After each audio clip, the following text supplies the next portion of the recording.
Hello, story seekers. Welcome to Haunting Words. If you found this video, you're probably looking for something to help you drift off to sleep. And I'm here to deliver. But before we begin, take a moment to like this video and subscribe to the channel. Now, get comfy, turn off the lights, and let your mind wander as I take you through tonight's story. This story takes us back to a damp October evening, a time when the first chills of winter seep into the air. The streets were slick with rain, reflecting the dim glow of streetlights.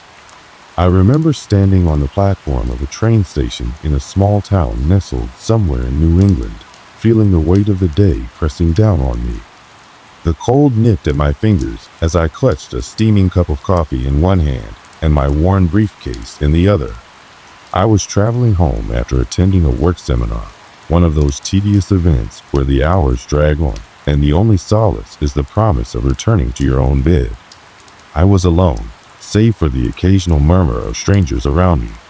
Some travelers looked just as exhausted as I felt, their faces lit by the eerie glow of their phones. Others paced the platform, their footsteps echoing in the stillness. For context, I've always considered myself a man of routine. I thrive on predictability, the comfort of knowing what comes next. The day-to-day grind may seem dull to some, but it gives me a sense of control. That evening was supposed to be no different, a simple train ride back to my small apartment, where I'd fall asleep to the sound of rain pattering against the windows. The train schedule was pinned to the wall near the ticket counter. I remember glancing at it briefly, noting the 7:45 p.m. departure. My train, bound for my town, was always punctual. As the minutes ticked by, I watched the rolling screen flash updates for arrivals and departures. Everything seemed normal. As I waited, I found myself people watching a favorite pastime of mine. A mother with a crying toddler was attempting to juggle her luggage while keeping the child from wandering too close to the edge of the platform. A man in a trench coat leaned against the wall, absorbed in a paperback book. To my right, a young couple shared a hushed conversation, their faces close together. It was a scene of everyday life, ordinary in every sense of the word. When the train pulled into the station, its headlights cutting through the foggy night, I boarded without a second thought. I settled into an empty seat near the back, setting my briefcase on the floor and taking a sip of my now lukewarm coffee. The interior of the train was well worn but clean. Seats were upholstered in a dull gray fabric, and the faint hum of the train's engine was a steady backdrop to the occasional rustling of newspapers and muted conversations. As the train began to move, I let out a long sigh of relief. The stress of the seminar melted away, replaced by the comforting rhythm of the journey. The window next to me revealed a blur of trees and empty fields, illuminated by the faint silver light of the moon. It was the kind of scene that made you feel small, a fleeting reminder of how vast the world really is. At first, I didn't notice anything unusual. The conductor came by to check tickets, nodding politely as I handed mine over. The passengers around me seemed just as unremarkable, a man typing furiously on his laptop, a teenager with headphones staring out the window, and an older woman knitting quietly. But as the train chugged along, a strange sensation began to creep over me. It was subtle, like an itch at the back of your mind that you can't quite place. Something felt off, though I couldn't put my finger on it. I shook it off, chalking it up to fatigue. After all, it had been a long day, and I was ready to be home. What I didn't know was that this train ride would be anything but ordinary. What began as a routine journey would soon spiral into something I couldn't explain. Let me take you there. The train glided smoothly over the tracks, its gentle sway a lullaby to some passengers who had already begun to nod off. I wasn't among them. Something was nagging at me, a faint itch in the back of my brain that wouldn't let me relax. At first, it was small things. The lights in the car flickered briefly, just for a second. It wasn't unusual on older trains, and no one seemed to notice. I shifted in my seat, pulling my coat tighter around me as a draft of cold air swept through the car. The heater was on, humming softly, but that chill seemed out of place, like a door had been left open somewhere. I glanced around, hoping to spot the source of the draft. My eyes lingered on the passengers nearest to me. They were the same as before, unchanged. The man with the laptop was still typing, the older woman still knitting. But something felt different now, though I couldn't pinpoint what. The train rumbled on, and my gaze drifted to the window. The scenery outside seemed to have taken on a strange quality. Instead of the familiar stretch of fields and sparse trees I knew lined the route home, the landscape had become dense, almost claustrophobic. The trees outside the window seemed unnaturally close to the tracks, their gnarled branches twisting against the moonlight. Shadows danced between them, but I couldn't see what was casting them. Leaning closer to the glass, I squinted, trying to make sense of the shapes.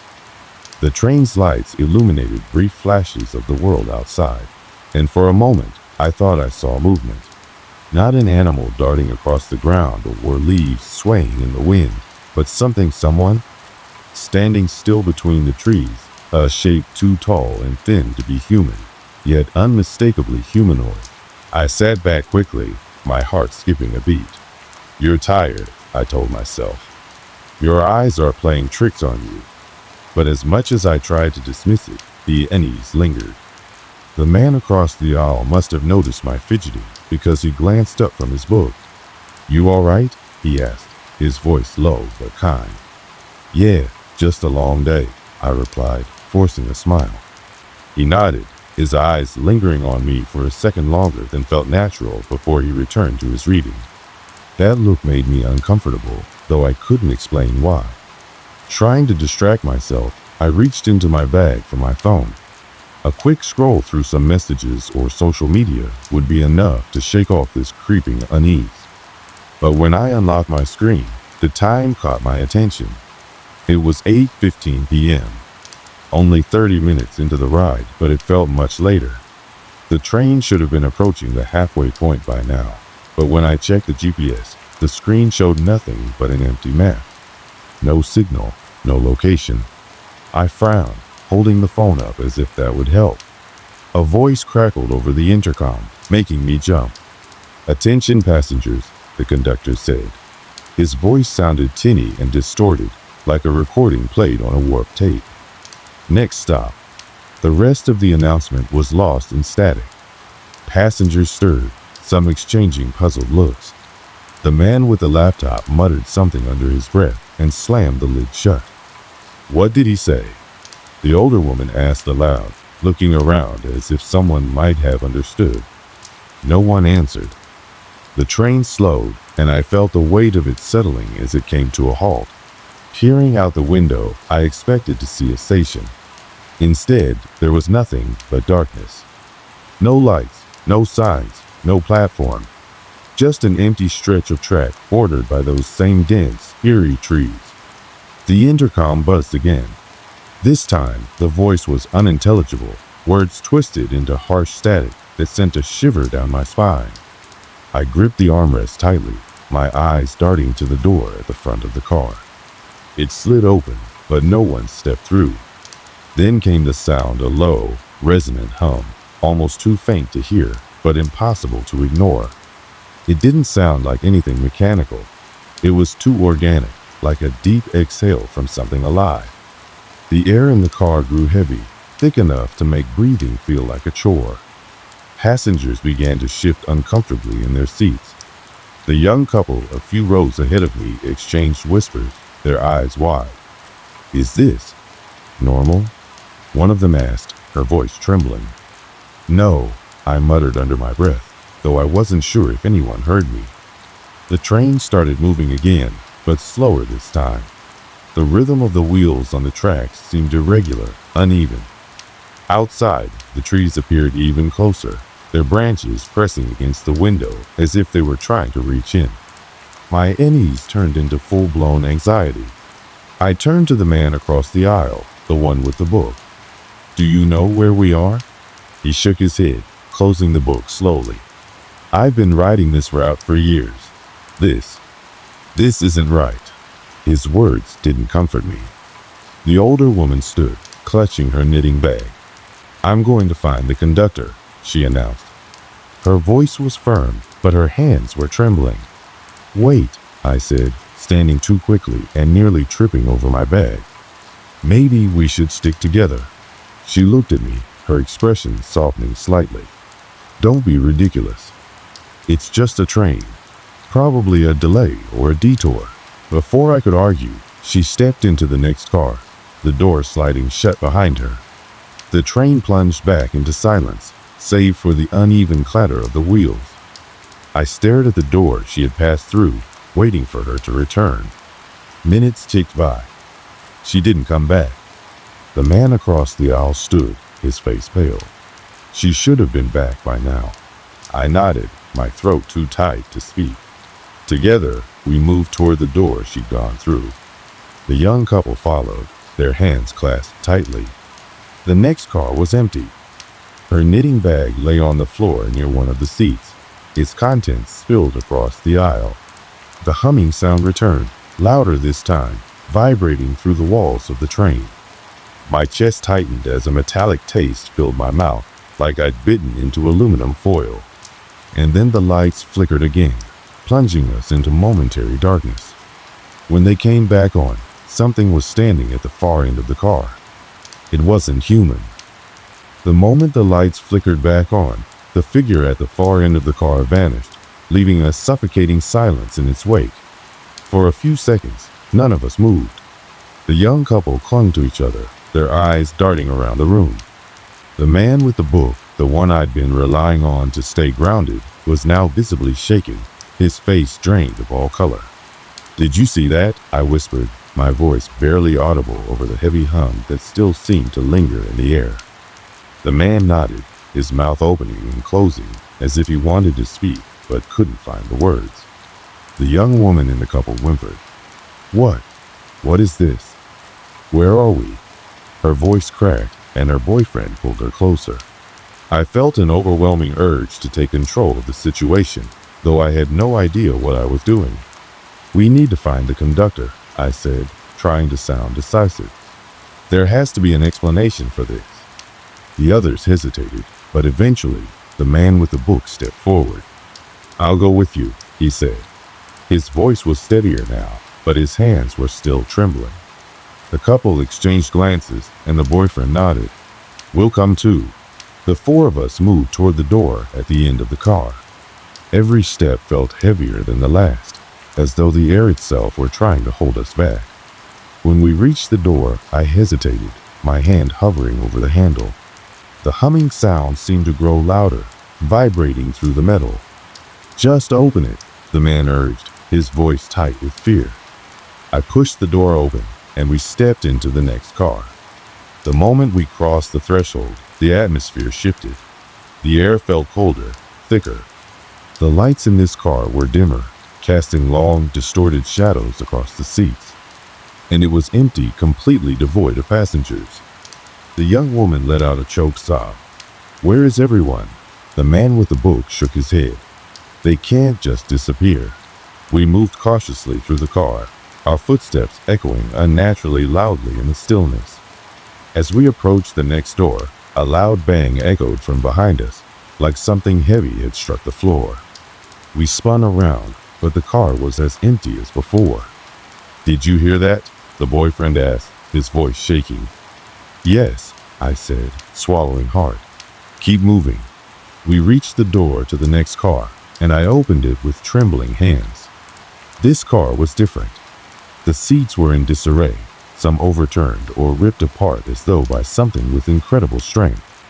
The windows were fogged over, obscuring the view outside.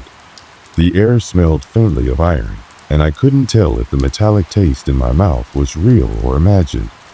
As we moved through the car, we noticed strange markings on the walls, long, jagged scratches that looked like they'd been made by claws.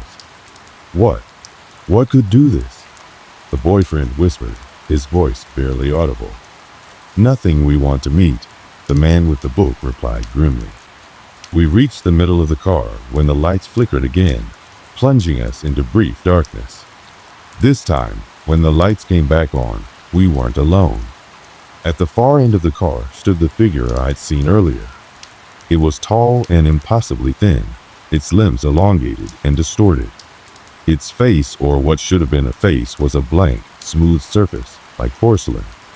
It stood motionless, but its presence filled the car with a crushing weight.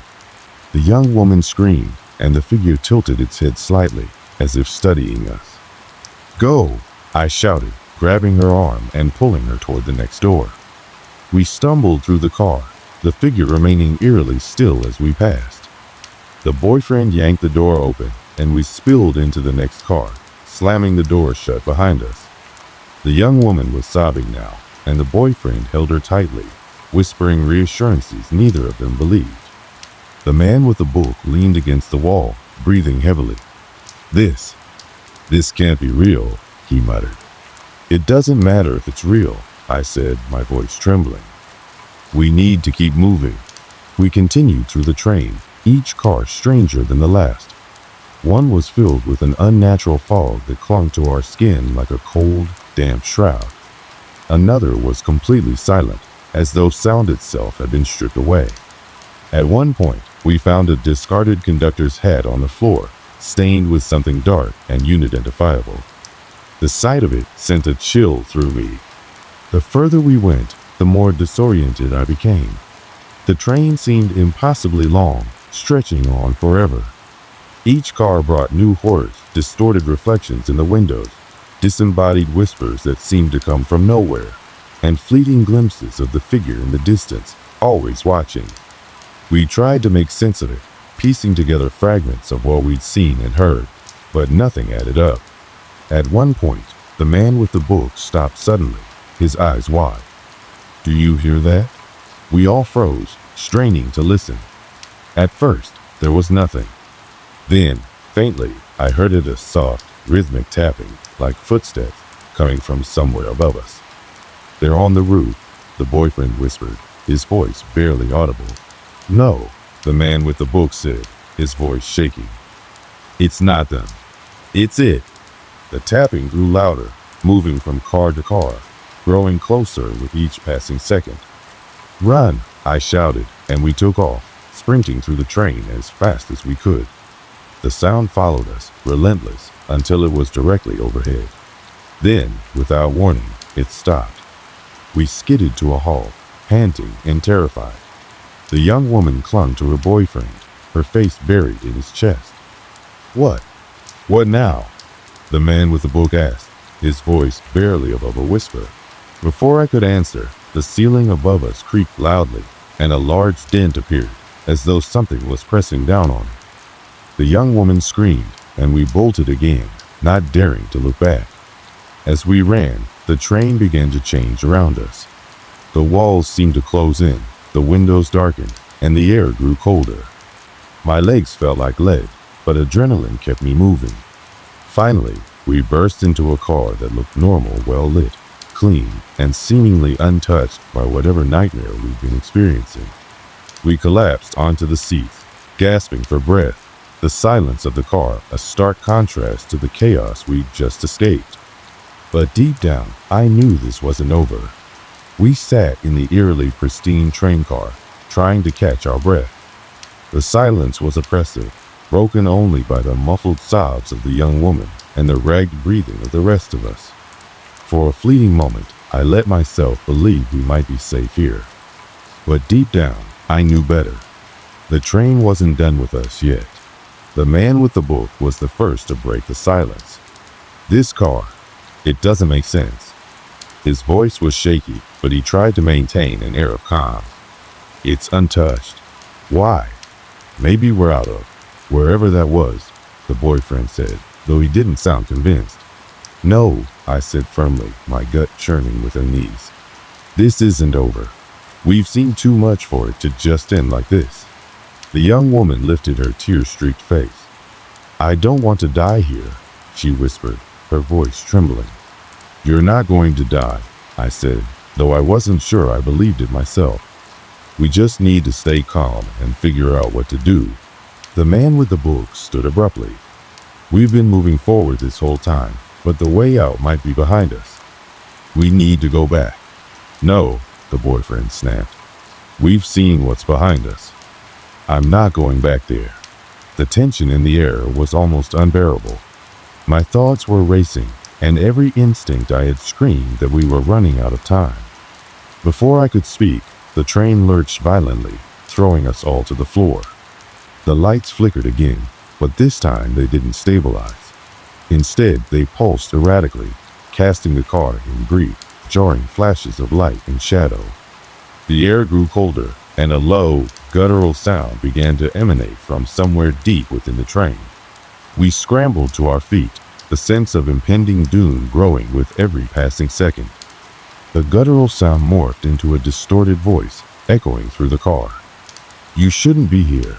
The voice was inhuman, layered with tones that made my skin crawl. It seemed to come from everywhere and nowhere all at once. "Who are you?"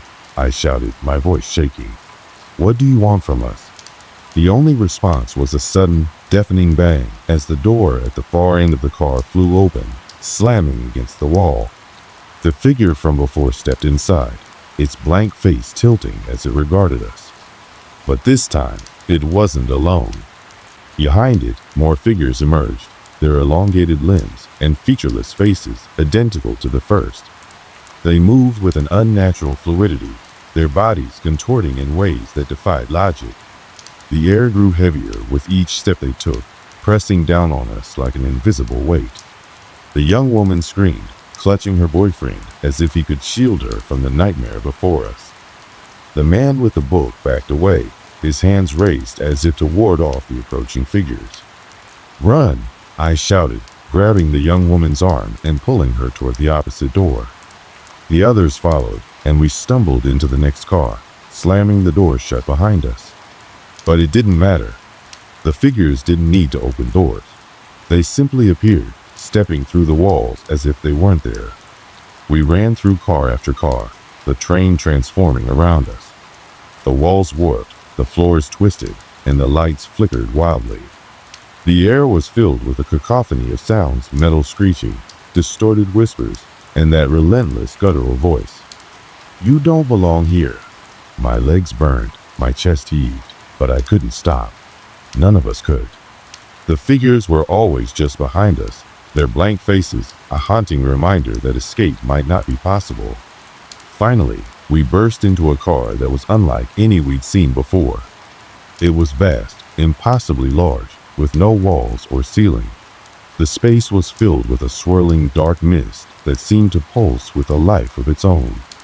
In the center of the room stood a massive, shadowy figure, its form shifting and writhing like smoke. The figures stopped at the edges of the car, bowing their heads as if in deference to the shadowy entity. The guttural voice echoed again, louder and more menacing than before. "You've crossed into our domain. You cannot leave." The shadowy figure extended what could only be described as an arm, pointing directly at us. The mist around it surged forward, engulfing us in an icy embrace. My mind reeled as visions flashed before my eyes twisted, incomprehensible images of faces, places, and events that didn't make sense. It was as if the entity was showing me the countless others who had been trapped here before us.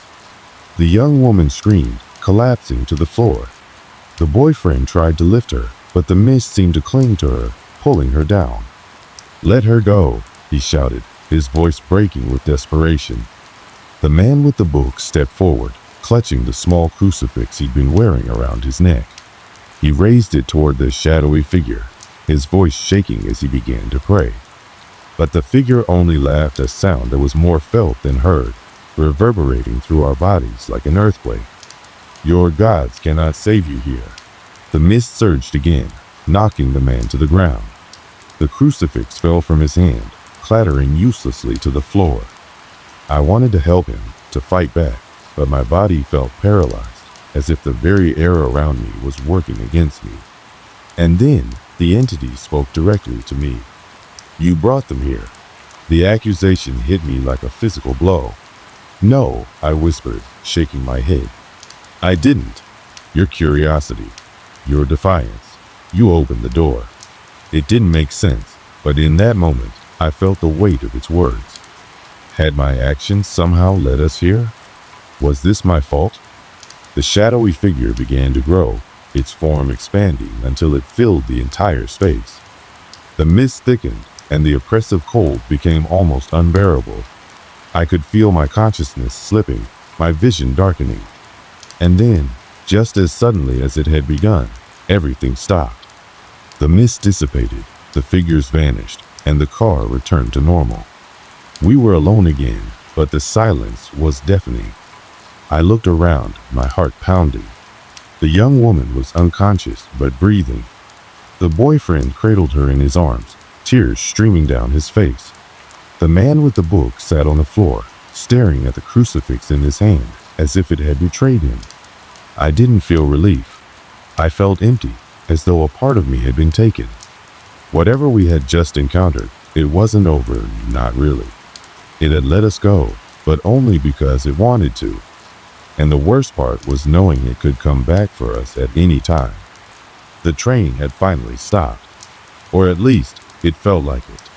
The rumbling beneath our feet had subsided, leaving behind an almost unnatural stillness. My ears strained to catch any sound, anything to suggest where we were, or if we were even still on the train at all. But there was nothing, just silence. I forced myself to my feet, my legs trembling beneath me. The others were scattered around the car, each grappling with their own version of the terror we just endured. The young woman was awake now, though her face was pale and streaked with tears. Her boyfriend clung to her, as if letting go would cause her to vanish. The man with the book sat slumped against the wall, staring blankly ahead. His once confident demeanor was now replaced with a hollow, defeated look. "Is everyone okay?" I asked, though the question felt absurd. None of us were okay. Not after what we'd seen. "We're alive," the man with the book said quietly, though his tone lacked any sense of relief. "That's all that matters." The boyfriend looked up, his expression a mix of anger and despair. What the hell was that? What are we dealing with? I didn't have an answer. None of us did. Instead, I turned my attention to the door at the far end of the car. It was closed, but not locked. I took a hesitant step toward it, my heart pounding in my chest. "What are you doing?" the young woman asked, her voice barely above a whisper. "We need to see if we can get off this train," I said. "If it's stopped, there might be a way out. And if there's not?" the man with the book asked, his voice laced with doubt. "Then at least we'll know," I said firmly, though my own uncertainty was eating away at me. With a deep breath, I reached for the door handle. The cold metal sent a shiver down my spine, but I forced myself to turn it. The door creaked open, revealing another train car. But this one was different. The lights were steady, and the walls were clean and intact. It looked normal. "Do you think it's over?" the boyfriend asked, his voice trembling. "I don't know," I admitted, "but we need to keep moving." We filed into the next car, our movements slow and cautious. The atmosphere felt different here, less oppressive, though still charged with unease. We moved through car after car, each one as ordinary as the last. It was almost enough to make me believe we'd somehow escaped the nightmare. Almost. After what felt like an eternity, we reached the final car. The door at the end of it led to what appeared to be an exit.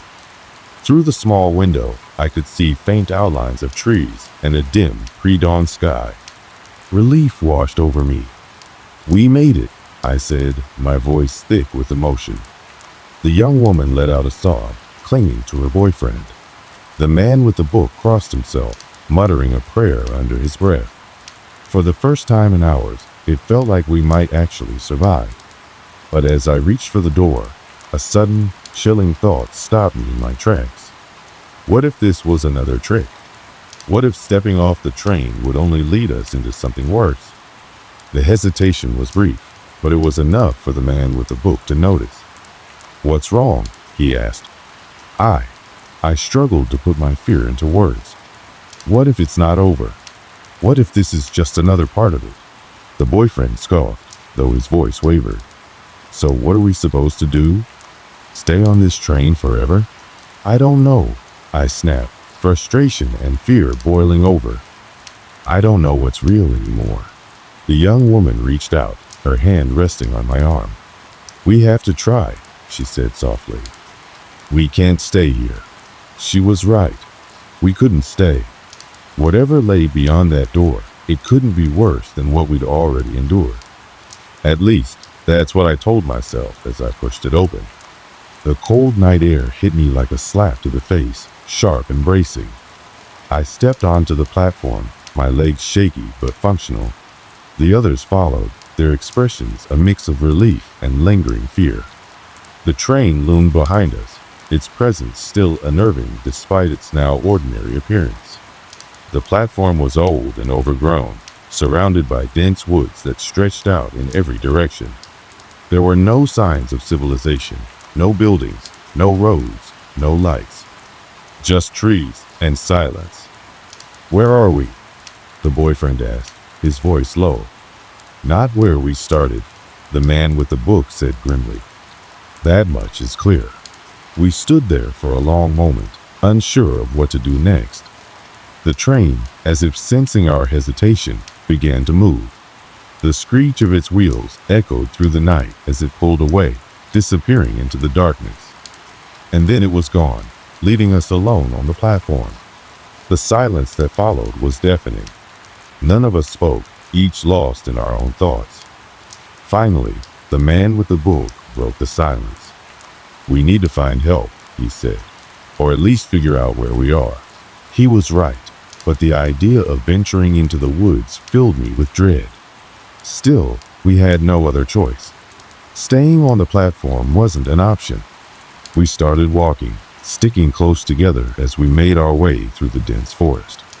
The ground was uneven, and the air was thick with the scent of earth and damp leaves. Every rustle of the trees made my heart race, but nothing emerged from the shadows. After what felt like hours, we stumbled upon a narrow dirt road. It wasn't much, but it was something. We followed it, the faint hope of finding help keeping us moving despite our exhaustion. Finally, we saw a light in the distance. It was faint, but it was enough to reignite a spark of hope. We quickened our pace, the promise of safety drawing us forward. The light led us to a small cabin, its windows glowing warmly in the pre-dawn light. It looked out of place in the middle of the woods, but we were too desperate to care. We knocked on the door, our hearts pounding. An elderly man answered, his expression one of surprise and concern. "What are you doing out here?" he asked, his voice kind but wary.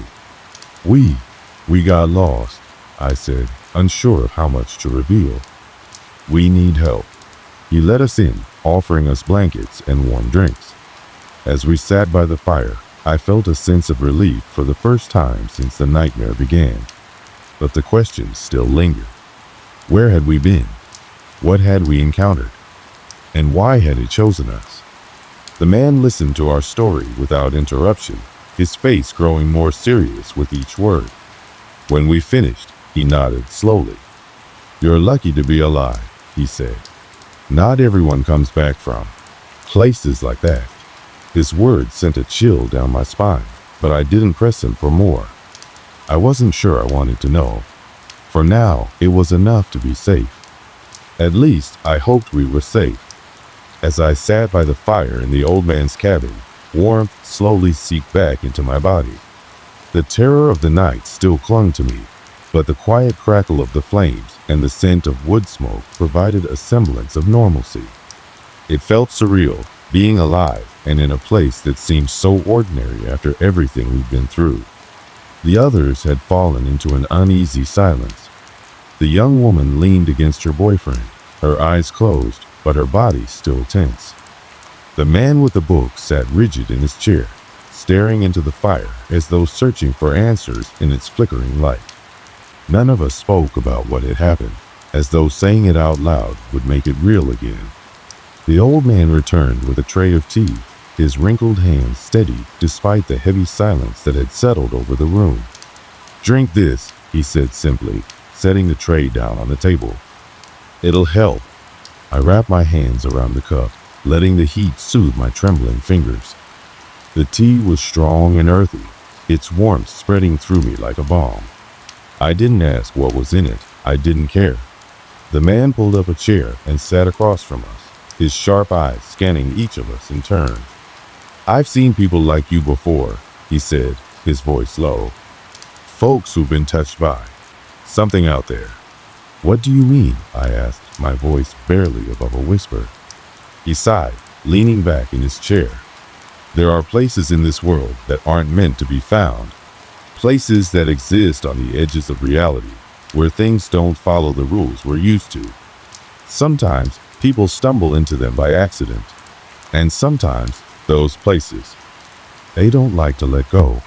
The room seemed to grow colder at his words. I glanced at the others, their faces pale and drawn. "How do we know it's over?" the young woman asked, her voice trembling. "How do we know we're safe?" The old man's expression was grim. "You don't," he said. "Not really. But if you're here, if you've made it back, that's a good sign. Most don't get that chance." His words offered little comfort, but they felt true in a way that was hard to explain. I looked down at my hands, the cup of tea still clutched between them. They were steady now, but the memory of their trembling wasn't far behind. We stayed at the cabin until dawn, too afraid to venture out into the darkness again. When the first light of morning broke through the trees, the old man walked us to the edge of the dirt road and pointed us toward the nearest town. "It's about 5 miles that way," he said. "You'll find a gas station there. They can help you get back home." "Thank you," I said, my voice heavy with gratitude. He nodded, his face lined with something that looked like understanding. "Be careful," he said. "And remember, some doors, once opened, are better left closed." His words stayed with me as we made our way down the road. The walk was long and silent, each of us lost in our own thoughts. When we finally reached the gas station, it felt like stepping into another world. The bright lights, the hum of the air conditioner, the ordinary sounds of life, they were almost overwhelming in their normalcy. We parted ways not long after. The young couple caught a bus back to their city. The man with the book hitched a ride with the truck driver, and I called a friend to pick me up. As I sat on the curb, waiting for my ride, I couldn't shake the feeling that something had changed. The world felt different, like a shadow had been cast over it that I couldn't quite see. In the weeks that followed, I tried to go back to my normal routine. Work, errands, the little rituals of daily life, all of it felt hollow now. Nights were the worst. Every creak of the floorboards, every gust of wind against the windows set my nerves on edge. I kept expecting to hear that sound again, the hum of the train, the screech of its brakes, the eerie, rhythmic thudding. But it never came. At least, not in the way I feared.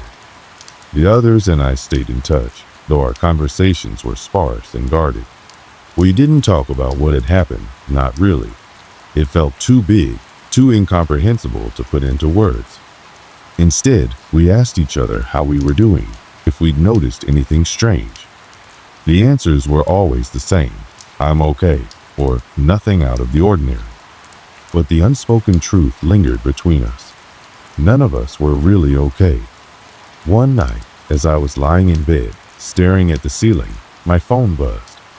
It was a message from the man with the book. "Do you ever feel like it's still with us?" I stared at the screen for a long time, my heart pounding in my chest. Finally, I typed back, "Every day." He didn't reply, but he didn't need to. His question was enough to confirm what I'd been trying to ignore, that the train, or whatever it was, hadn't fully let us go. It's been a year now, and life has settled into a fragile semblance of normalcy. The terror of that night has dulled with time, but it's never really gone. Sometimes I catch myself listening for that hum in the distance, half expecting to see the headlights of a train cutting through the darkness where no track should be. I've thought about going back to the old man's cabin, about asking him for answers. But something always stops me. Maybe it's fear, or maybe it's the realization that some questions are better left unanswered. As I write this, I can't help but wonder if the train is still out there, waiting for its next passengers, waiting for someone else to step aboard, unknowingly crossing the threshold into its twisted reality. And if that someone is you, if you ever find yourself on a train that doesn't feel quite right, listen to your instincts. Pay attention to the signs. And most importantly, when the time comes to get off, don't hesitate. Because once you're on that train, you may never find your way back. I'll begin by sharing a tale that still haunts me. This isn't something I've ever truly shared with anyone before, but I've come to realize that holding it in doesn't ease the weight of it. Maybe, by telling it, the heavy weight of the memory will loosen its grip on me. It started like any other normal weekend, far removed from anything strange or sinister. I had grown up in a small town tucked away in the hills, where the air always smelled fresh, and the kind of quiet you could get lost in could stretch for miles. My name is Dean. I was 29 years old when this happened, and back then, I worked as a freelance photographer. Most of my days were spent trekking through forests, snapping shots of wildlife or the landscape, hoping to capture something unique for my portfolio. It wasn't the most glamorous of jobs, but it gave me a sense of peace. I love nature and being out there, alone, where time seemed to stand still. I wasn't looking for anything more in life, and it suited me just fine. After all, the world outside of that peaceful little town often felt chaotic. But out there, in the quiet, I felt safe. I didn't have much of a social circle. There wasn't much to do in the town.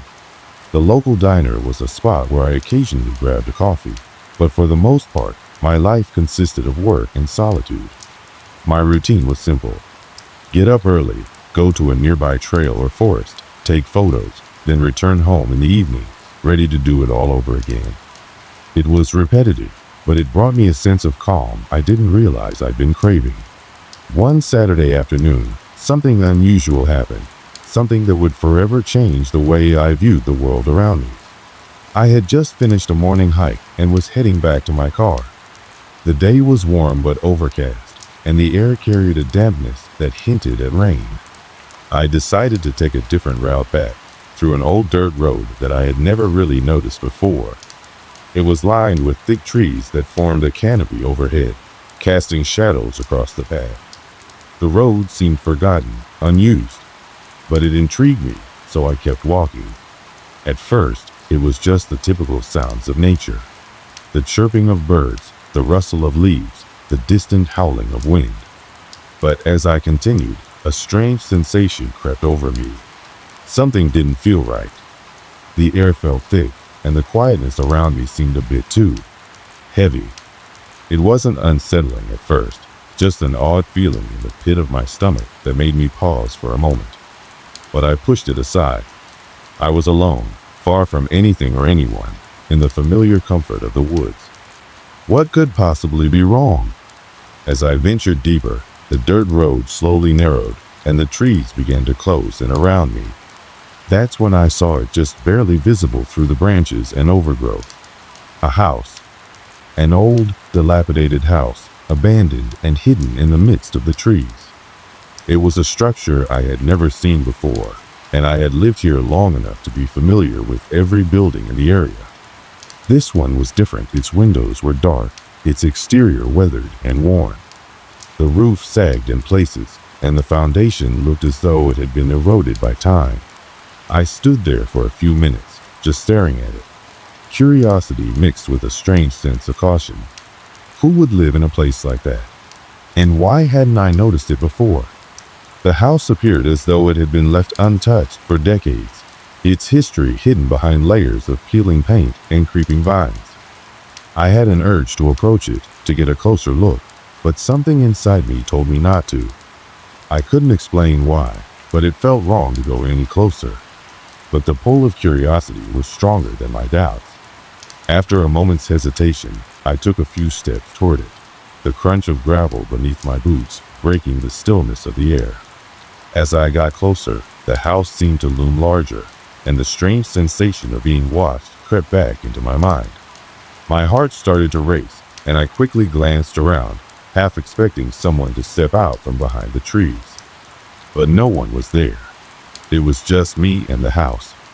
I walked around the side of the building, my camera hanging loosely around my neck, ready to snap a few shots. I thought maybe this could be something worth photographing, its decaying beauty, the mystery of its isolation. But as I rounded the corner of the house, something happened that made my blood run cold. For the briefest moment, I saw a light flicker in one of the windows. At first, I thought I had imagined it. The house was old, its windows dirty and covered in grime, and I'd been walking for a while. Perhaps my eyes were playing tricks on me. But as I looked again, the light was there, clearly visible in the second-floor window. It was faint at first, like a candle's glow, and then it brightened.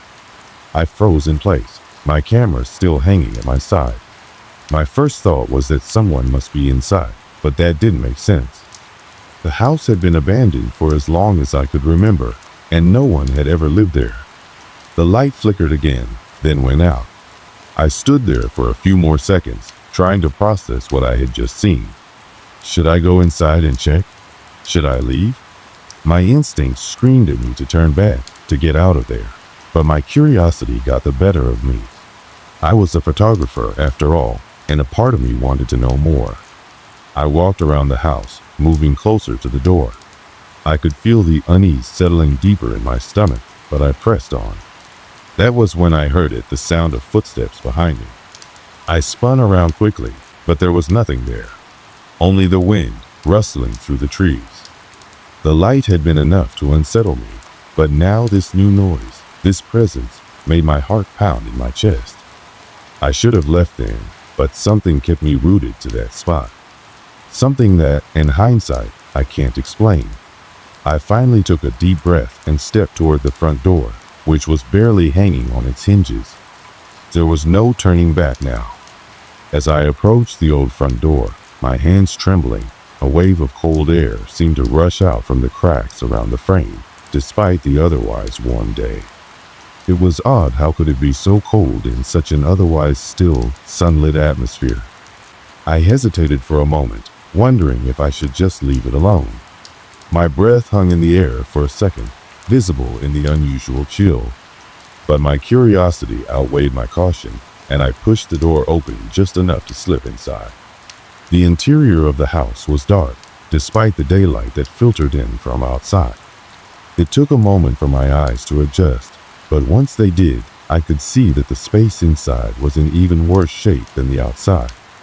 The air inside was heavy with dust and neglect. Every surface seemed coated in a thick layer of grime, and the floor creaked under my boots. But there was something about the way the light seemed to slant through the dusty air that felt off. There was an unnatural stillness, a sense that the house had been frozen in time, untouched and undisturbed for years yet. I had just seen a light flicker in the window.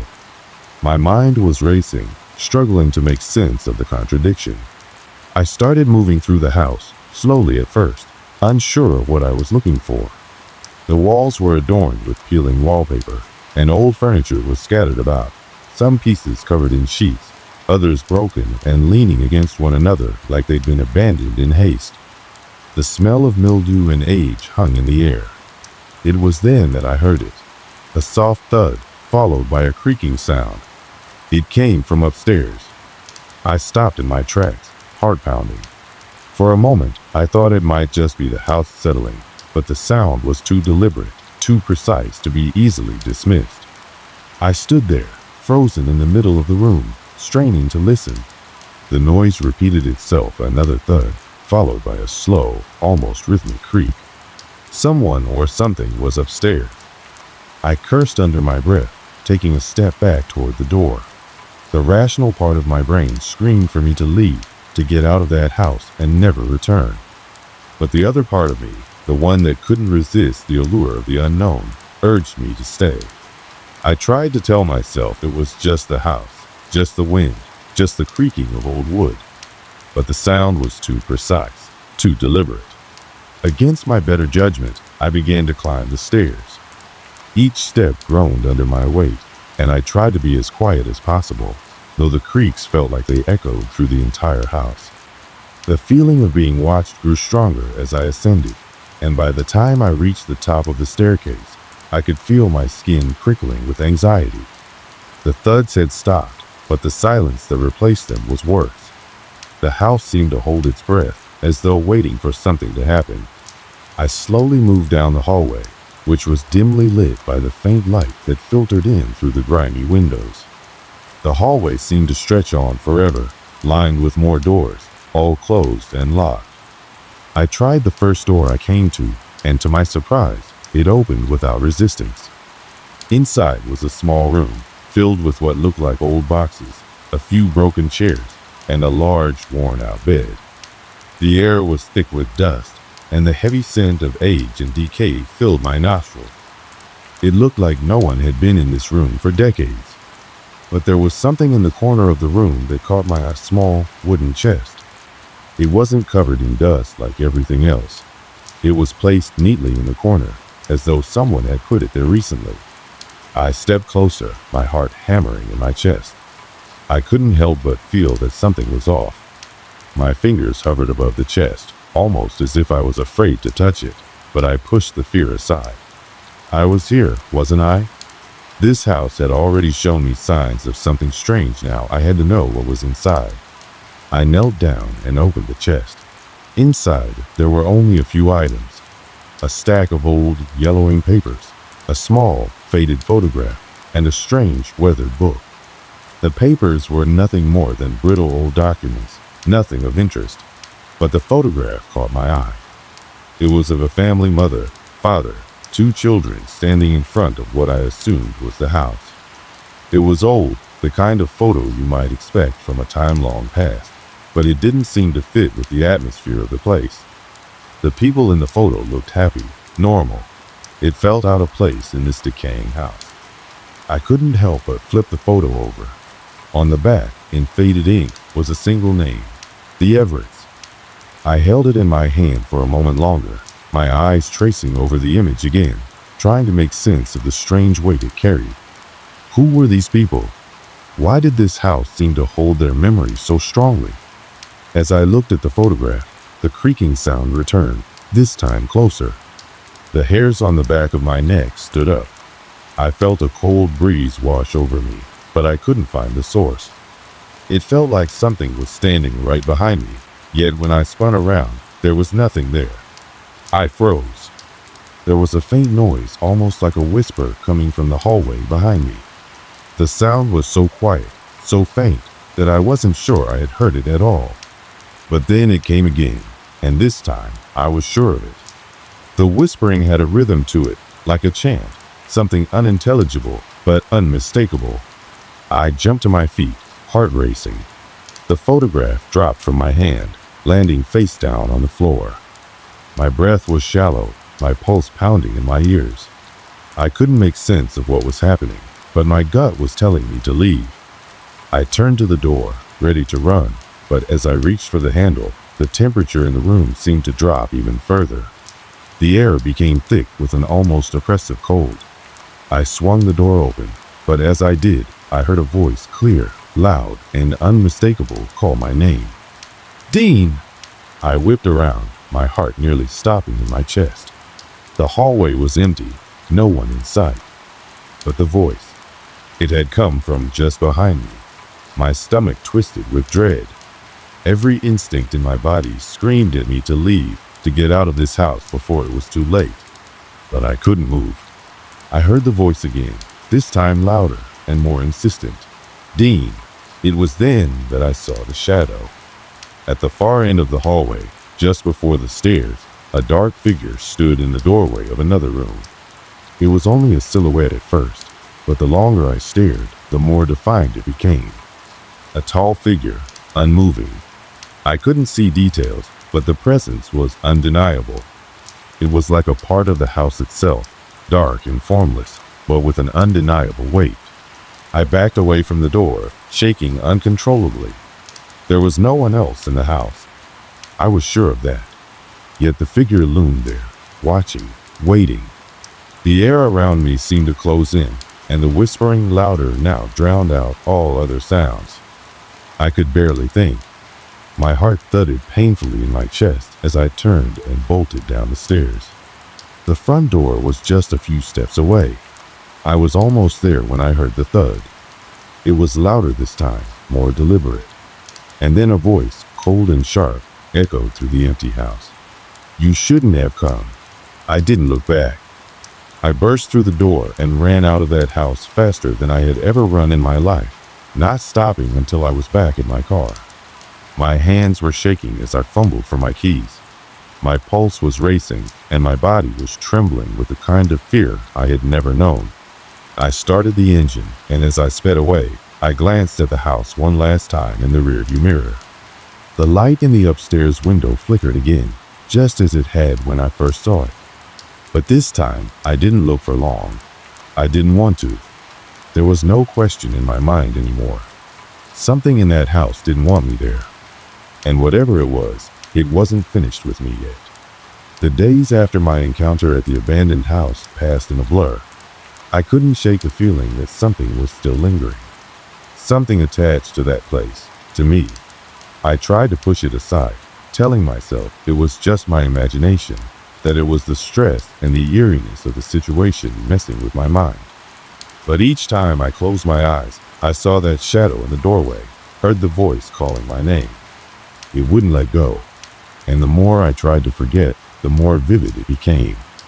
I started to notice things around me changing, two little things, like the way my keys would be in different spots when I wasn't looking, or how the door to my apartment would creak open on its own, even when I knew I had locked it.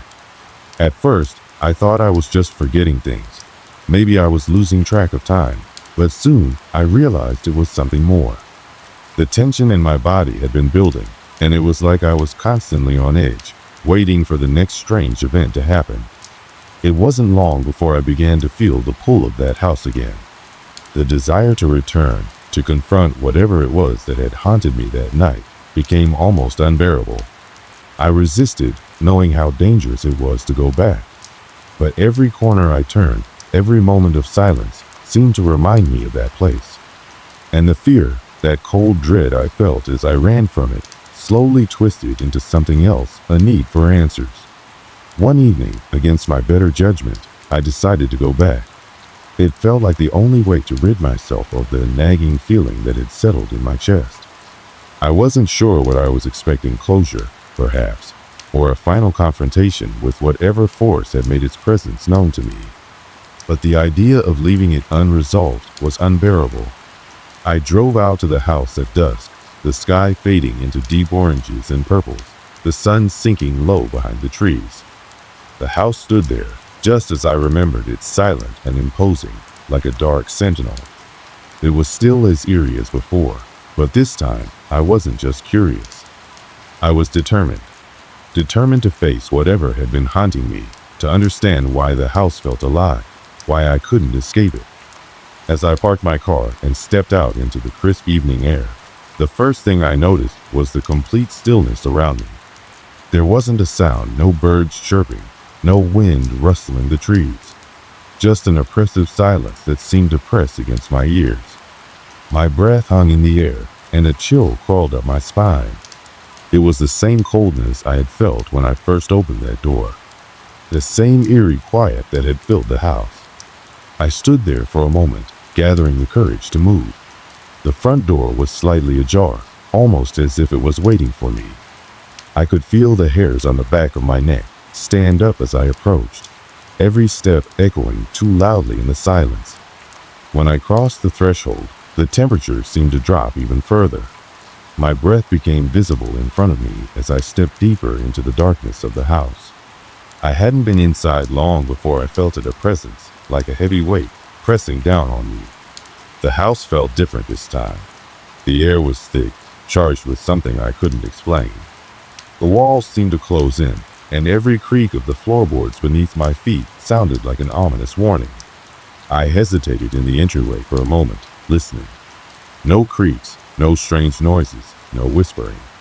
But the absence of sound felt more unsettling than anything. I began to move through the house, slowly, cautiously. I had to understand what was happening, why this place seemed to affect me so strongly. As I moved through the rooms, I noticed something strange. Everything had changed. The dust that had once covered every surface was gone. The old furniture, the sheets covering it, were no longer there. In their place were newer pieces, as if someone had been living in the house recently. A small table with a half-empty glass of water sat near the door. The faint scent of perfume lingered in the air, sharp and sweet, but it didn't match anything I recognized. I continued to walk deeper into the house, the quiet almost suffocating. I passed through the living room, the once familiar space now unrecognizable, and made my way to the stairs. The floor creaked beneath my weight as I ascended, my heart thudding in my chest with each step. I couldn't help but feel as though someone or something was following me. At the top of the stairs, I noticed a door that hadn't been there before. It was at the far end of the hallway, hidden behind the old wallpaper that had started peeling away. My instincts screamed at me to leave, to turn around and get out of the house before it was too late. But the pull, the compulsion to understand, kept me moving forward.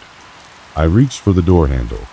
It was cold to the touch, and as soon as my hand made contact, the door swung open on its own, as though inviting me in. Inside was a room I hadn't seen the last time. It was small, bare, with only a single window, its curtains drawn tight. There was nothing in the room except for a large, old mirror mounted on the wall. It was cracked, the surface marred with deep, jagged lines. Yet, there was something about it that drew me in. I couldn't look away. As I stood there, staring at the reflection, I felt the temperature drop even further. The chill was so intense that my teeth began to chatter. My breath fogged in front of me, but I couldn't look away from the mirror. I felt a pressure building in my chest, like something was pushing down on me from all sides. Then I saw it. In the reflection, behind me, was a figure. Tall, shadowy, and indistinct, standing just out of view. I spun around, but the room was empty. The air seemed to thicken, the silence crushing. My heart raced, but the figure was gone, like a fleeting shadow that had never been there. I glanced back at the mirror. The figure was still there. This time, closer. I could see the outline of a face, but it was blurred, twisted in a way that made it impossible to make out any features. The face seemed to shift, the eyes dark and empty, like black pits that swallowed all light. The figure reached out with a hand-long, unnaturally thin fingers stretching toward me. I stumbled backward, my breath coming in sharp gasps. My mind was screaming at me to run, but my feet were frozen in place. The figure in the mirror didn't move, yet its presence filled the room. I couldn't tear my eyes away. The silence was broken by a loud bang. The mirror shattered. The sound of glass hitting the floor was deafening, but when I looked, the pieces weren't scattered across the room. They were still there, but now the fragments seemed to be floating in midair, suspended in a web of shimmering light, glowing faintly. And then, just as quickly as it had started, everything went quiet again. The floating pieces of glass dropped to the floor with a soft clink, and the room returned to its stillness. The figure in the mirror was gone, as though it had never been there. I turned and fled. The house seemed to pulse with an unnatural energy as I ran down the stairs, my feet slipping on the worn floorboards. I could feel the cold creeping up behind me, the weight of that presence pressing in. My heart was pounding so loudly that I couldn't hear anything else, and I barely managed to reach the door. I yanked it open, stumbling into the night, gasping for breath, my skin clammy and cold. I didn't stop running until I was back in my car, the engine roaring to life beneath me. As I drove away, I kept glancing in the rearview mirror, half expecting to see something following me, something waiting in the darkness. But the house remained behind me, silent and still. I thought I had escaped, but I knew deep down that I hadn't. It wasn't over yet. The house had changed me, and it wasn't finished with me either. The night I ran from the house, I thought it was finally over. I convinced myself that the fear, the unease, would fade, that the pull would weaken, and the shadows would stay where they belonged. But as the days stretched on, I realized that my encounter in that abandoned house had marked something deeper, something that I couldn't ignore any longer. The moments of terror had changed me, and the house grip had tightened in ways I didn't fully understand. The pressure of knowing something was wrong became unbearable. There were nights when I would wake up, drenched in sweat, heart racing, with the image of the cracked mirror still burned into my mind. Other times, I would feel the chill in the air, as if the house was calling me back, demanding I face whatever was still lurking within. I had to go back. I could no longer deny that whatever force had inhabited that house, whatever presence had pulled me inside and haunted my every thought, wasn't finished with me. I couldn't keep running. The house had given me no choice but to return.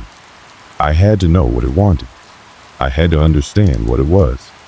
So, after several days of constant dread and insomnia, I found myself driving back to that same deserted road, my hands white-knuckling the steering wheel. The house stood just as it always had, silent, foreboding, and yet oddly inviting. The faded paint and broken windows didn't scare me as much as they once had. Instead, it was the fact that I knew what waited inside that truly terrified me. I parked my car in front of the house once again, this time with no hesitation. The air was thick with an unnatural calm, and the weight of the silence seemed even more oppressive. I could feel the pounding of my heart in my chest as I slowly stepped out of the car. Every fiber of my being screamed at me to turn around, to leave. But I pressed forward, driven by the need for answers, even if it meant confronting whatever darkness had made its home here. The front door opened with a soft creak as if it had been waiting for me, and I stepped inside. The house felt colder than it ever had before, the temperature dropping the second I crossed the threshold. The air was stale, filled with the scent of mold and decay, but there was something else, something more sinister beneath it, a scent I couldn't quite place, but that filled my lungs and made my stomach churn. The moment I entered, the sense of unease that had been my constant companion since my first visit flared up again. But this time, it was different. It wasn't just the eerie stillness or the strange feeling of being watched. It was something deeper. The house itself felt alive, like it was breathing, shifting, reacting to my presence. I walked deeper into the house, the creaking floorboards beneath my feet, each step echoing in the stillness. The walls seemed to close in around me, narrowing, the dark corners of the rooms pressing closer. And then I heard it faint at first, like a distant hum. I froze in place, listening intently. The hum grew louder, and suddenly I recognized it. It was the same sound I had heard that first night, the low, guttural sound that seemed to come from the house itself. It was a hum of power, of something ancient and deep, reverberating in the bones of the structure. I followed the sound, my feet moving on their own, as if guided by some unseen force. The sensation of being drawn deeper into the heart of the house became overwhelming, and I couldn't stop myself. I reached the stairs and began to ascend, my legs trembling beneath me. The air grew colder with each step, and I knew, without a doubt, that something waited at the top of those stairs. At the top, the hallway stretched out before me, the shadows deeper than they should have been. And there, at the far end, was the door, the same door I had seen before. This time, there was no hesitation. I knew I had to open it. I had to know what lay beyond. I reached out for the handle, and as soon as my fingers brushed against it, the door swung open on its own. A sharp, icy wind blew through the crack, sending a shiver down my spine. I stepped inside, and everything changed. The room was no longer the small, empty space I had encountered earlier. It was large, expansive, the walls stretching impossibly high. The light in the room flickered, casting long, erratic shadows that danced across the walls. The temperature had dropped so low that my breath formed invisible clouds in the air. And then I saw the mirror. It was enormous now, taller than I was, its surface reflecting not the room I was in, but something else. Something I couldn't comprehend. The reflection in the mirror was not mine. It was a figure, standing motionless in the center of the room.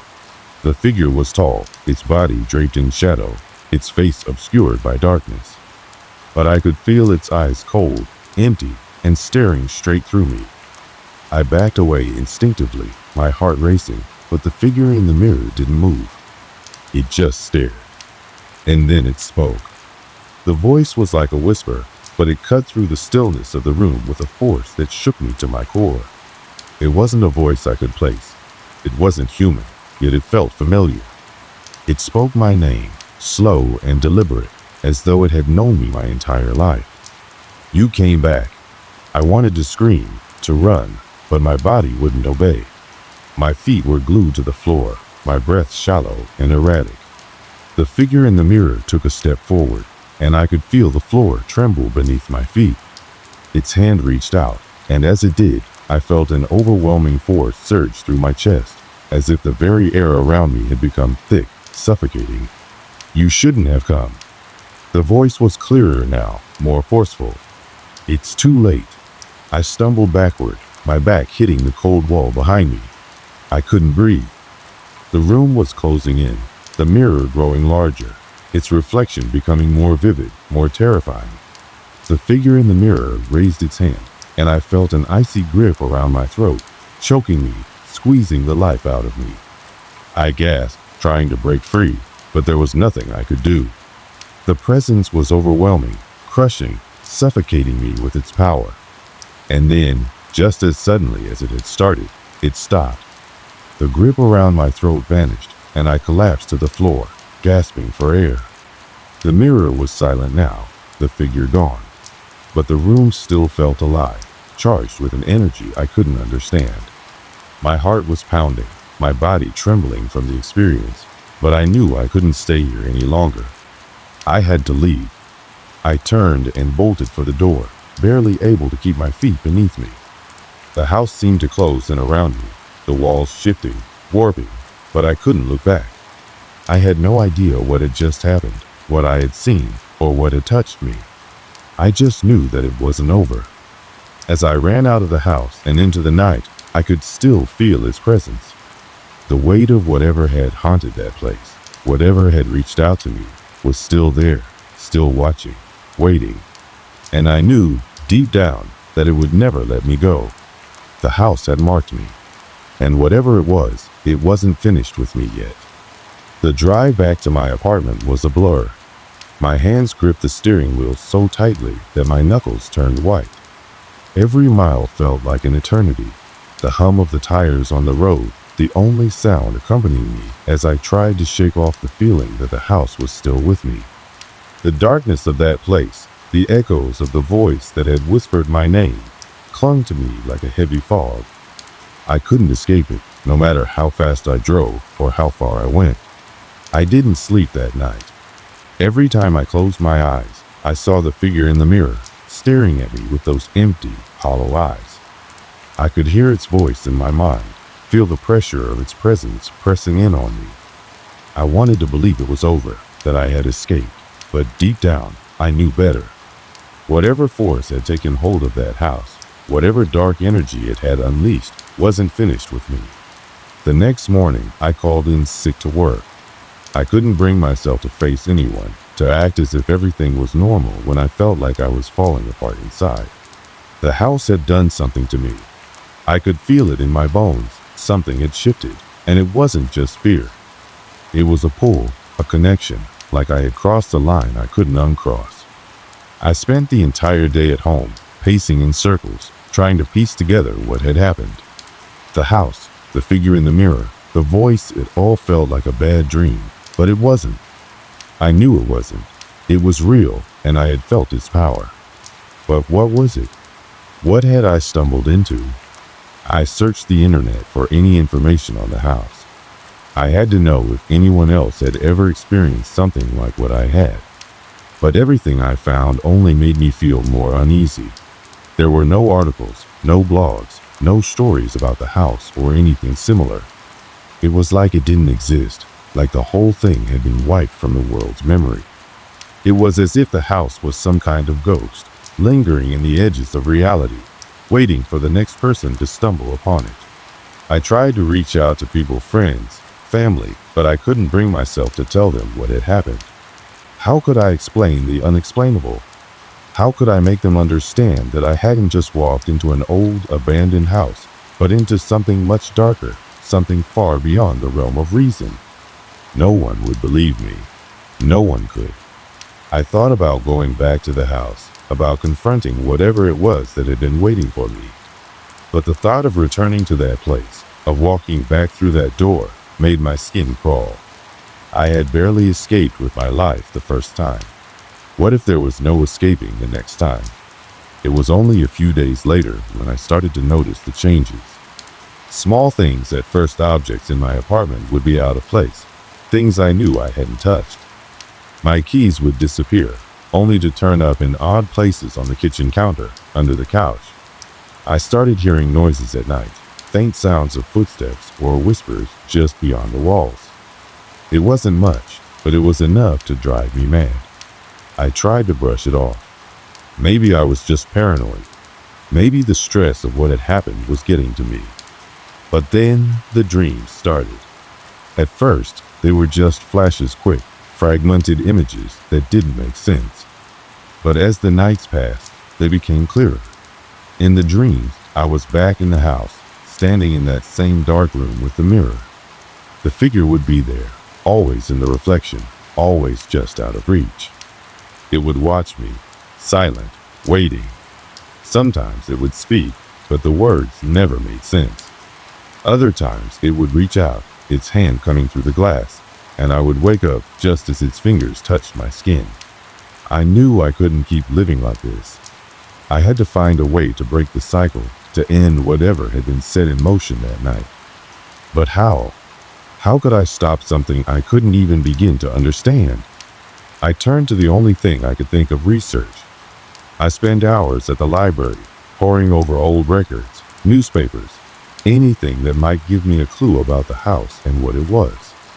I found nothing. No history of the place, no records of its construction or ownership.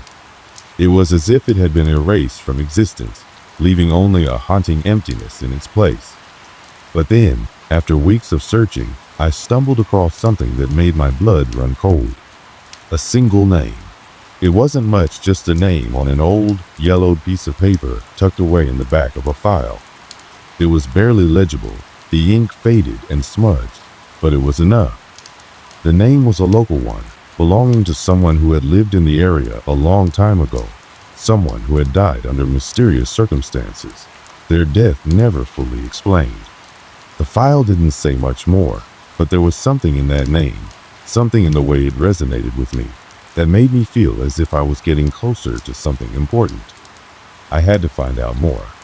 I couldn't stop now. I visited the local archives and dug through old newspaper clippings.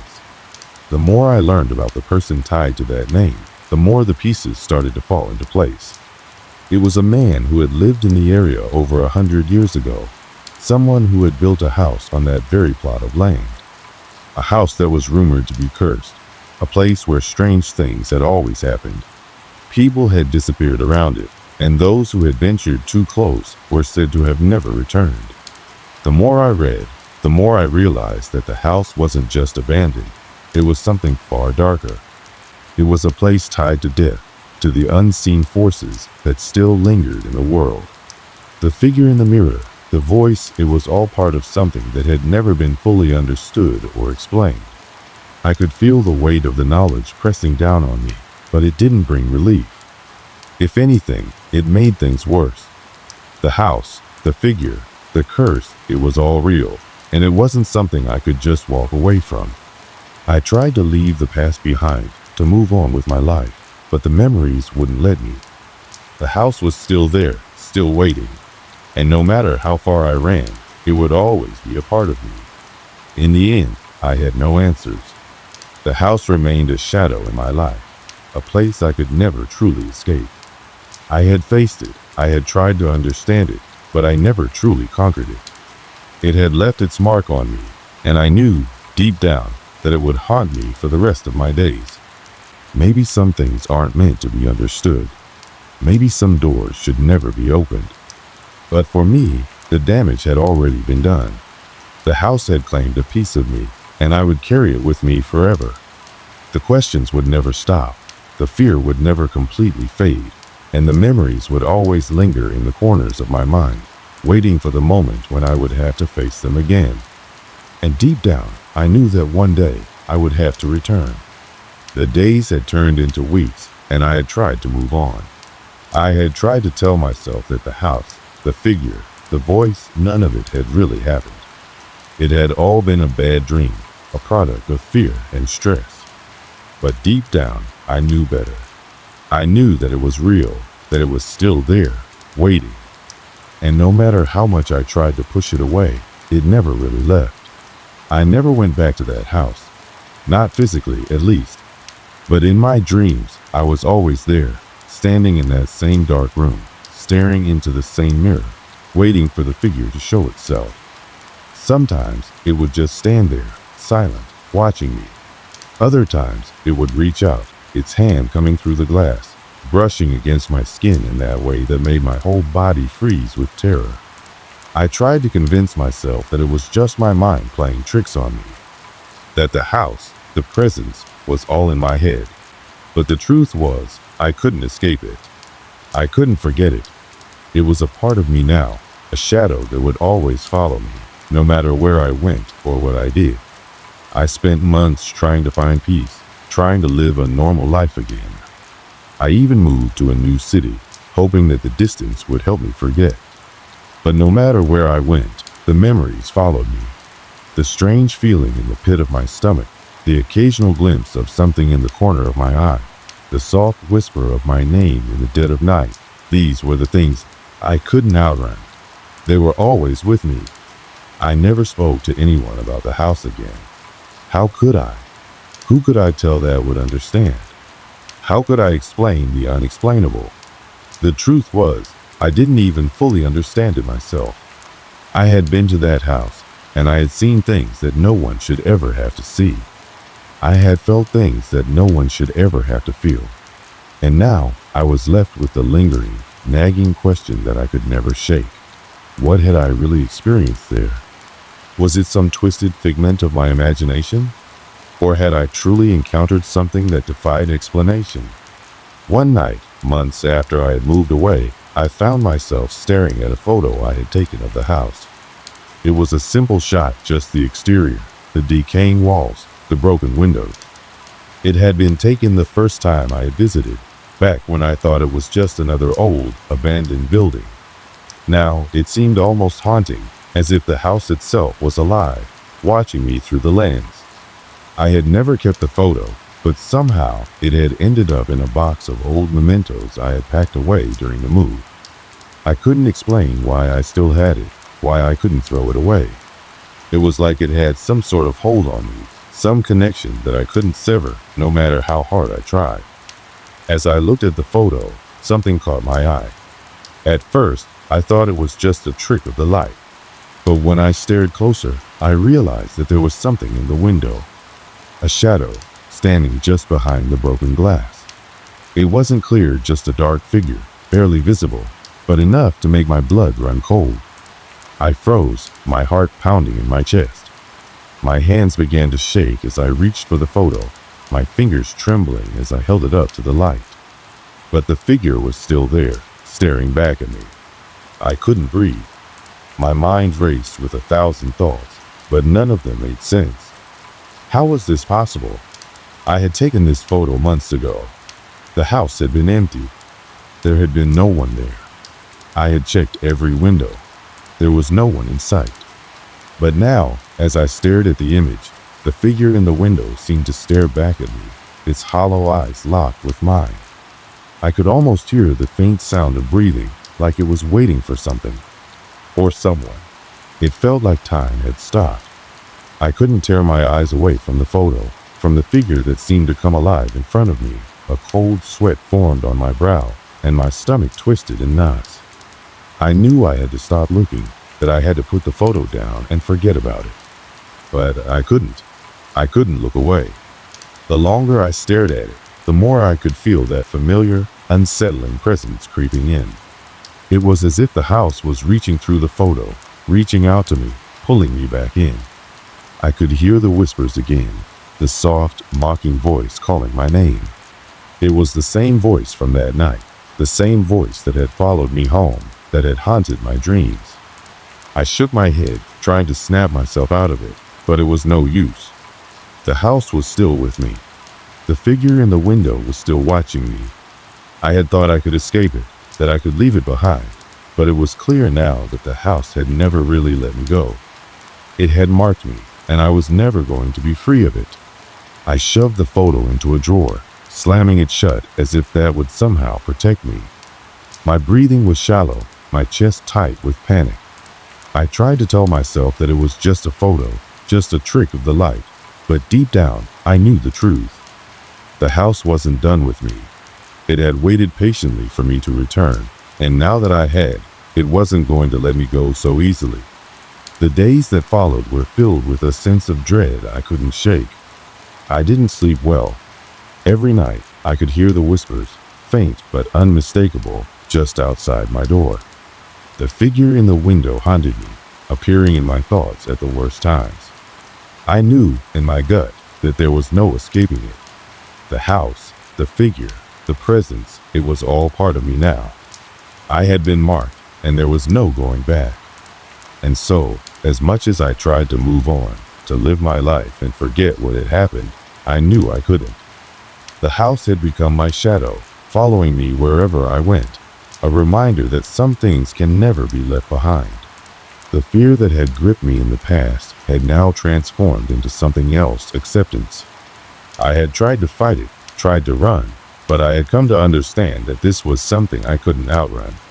It was with me, a part of me now, and no matter how far I went, it would always find its way back to me.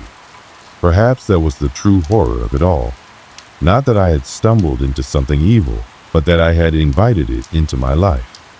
I had crossed a line, and now there was no way to erase it. Maybe I was just another soul caught in its web, destined to live with the shadows forever. But then again, maybe I had been chosen for something darker, something far more sinister than I could comprehend. I didn't know. All I knew now was that I would never be the same. The house had left its mark on me, and no matter where I went, it would always follow. And that was the scariest thought of all. It was a late September evening when I set out on what I thought would be a typical road trip, just me, the open road, and my trusty old sedan. I had been living in the city for years, and after the constant noise, the fast-paced life, and the overwhelming sense of being surrounded by too many people, I needed a break. So I decided to drive across the state. A simple journey, no grand plan, just an escape to clear my mind and reconnect with nature. The plan was straightforward. Start in the city, head through the smaller towns, and then reach the woods for some time alone, away from everything. The first stretch was easy. I had my favorite playlist on and a cup of coffee in my cup holder.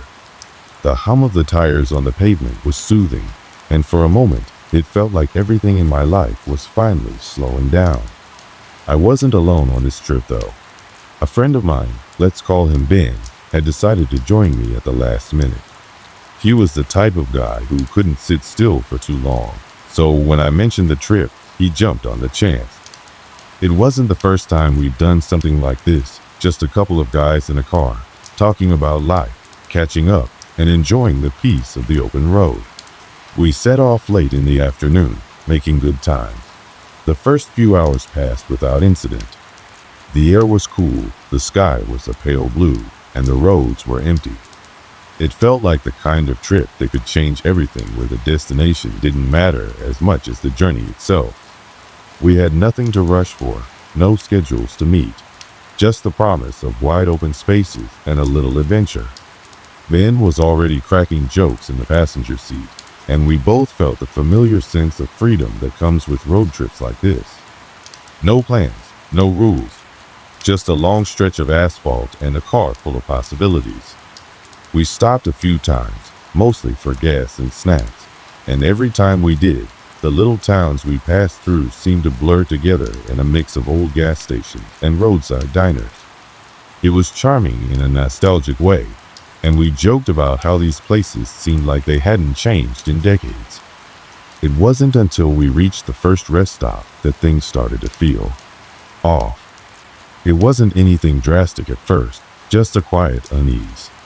The stop was in the middle of nowhere, a small gravel parking lot surrounded by trees. A single vending machine sat at the far end of the lot, its lights flickering weakly.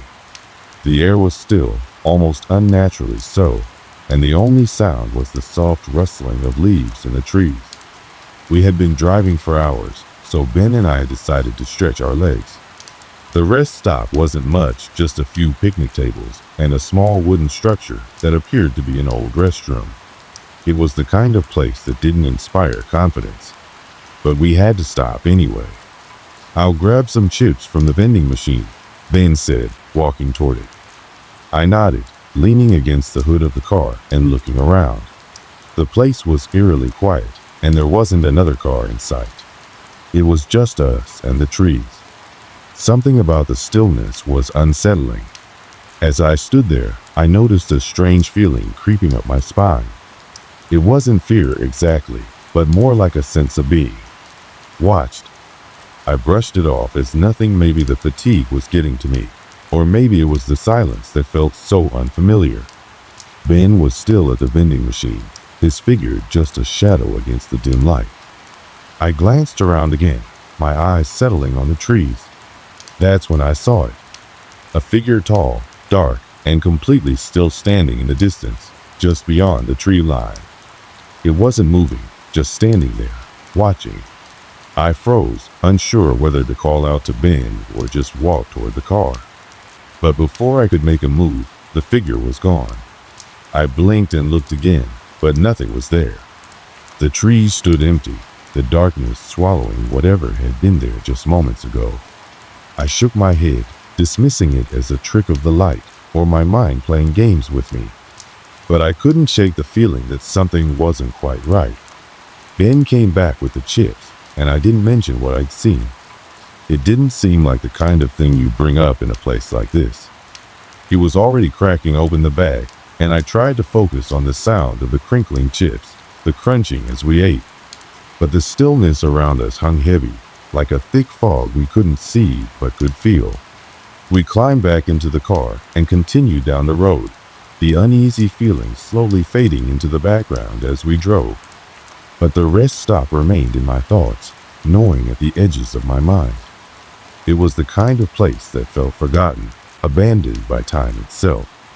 And for some reason, it stayed with me long after we left it behind.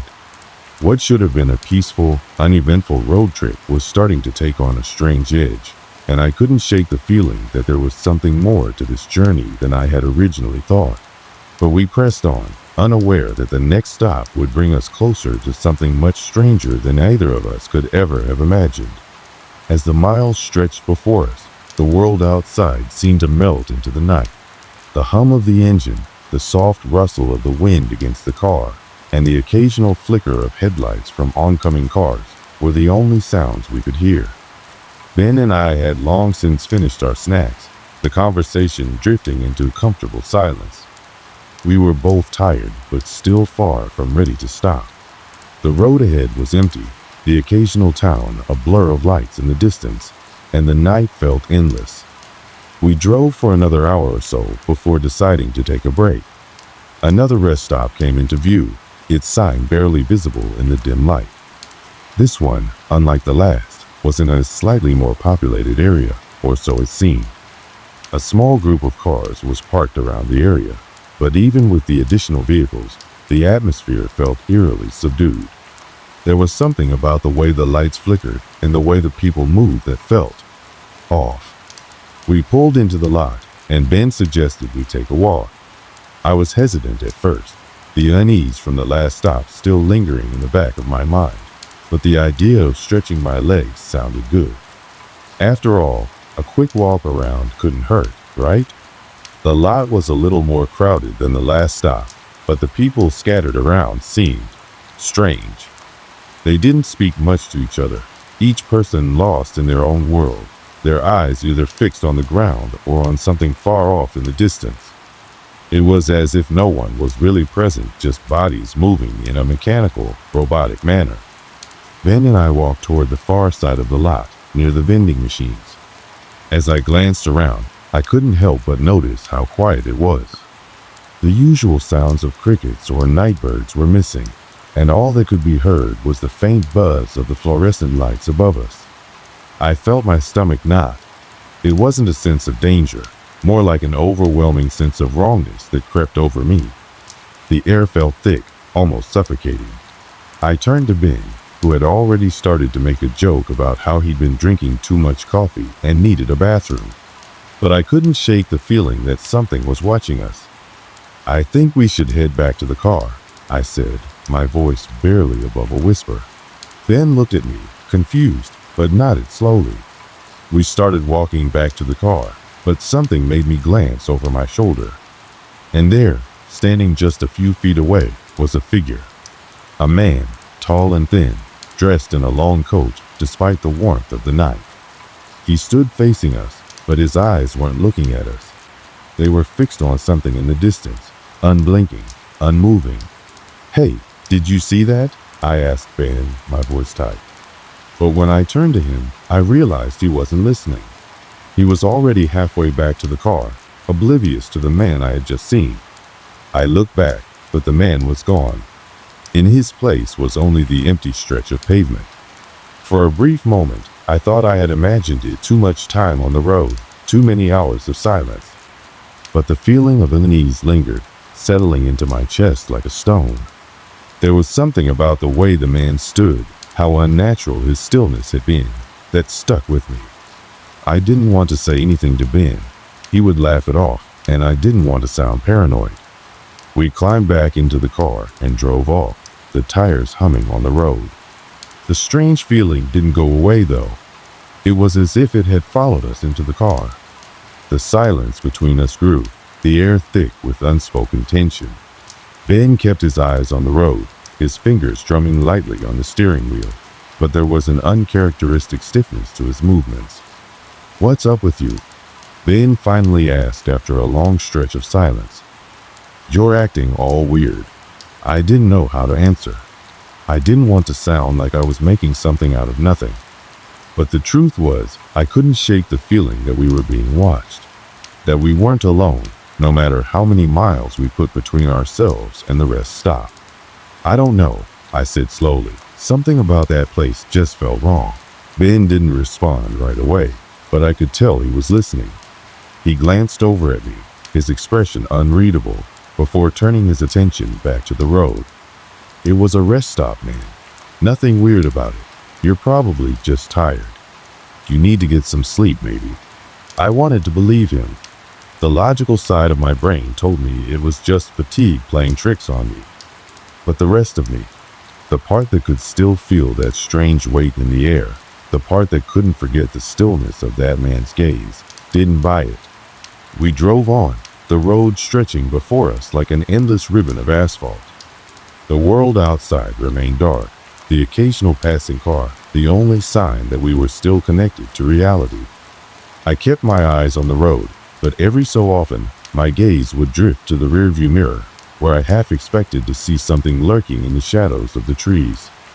But each time, there was nothing, just the empty stretch of highway behind us. It wasn't long before the unease gave way to a strange, almost quiet kind of dread.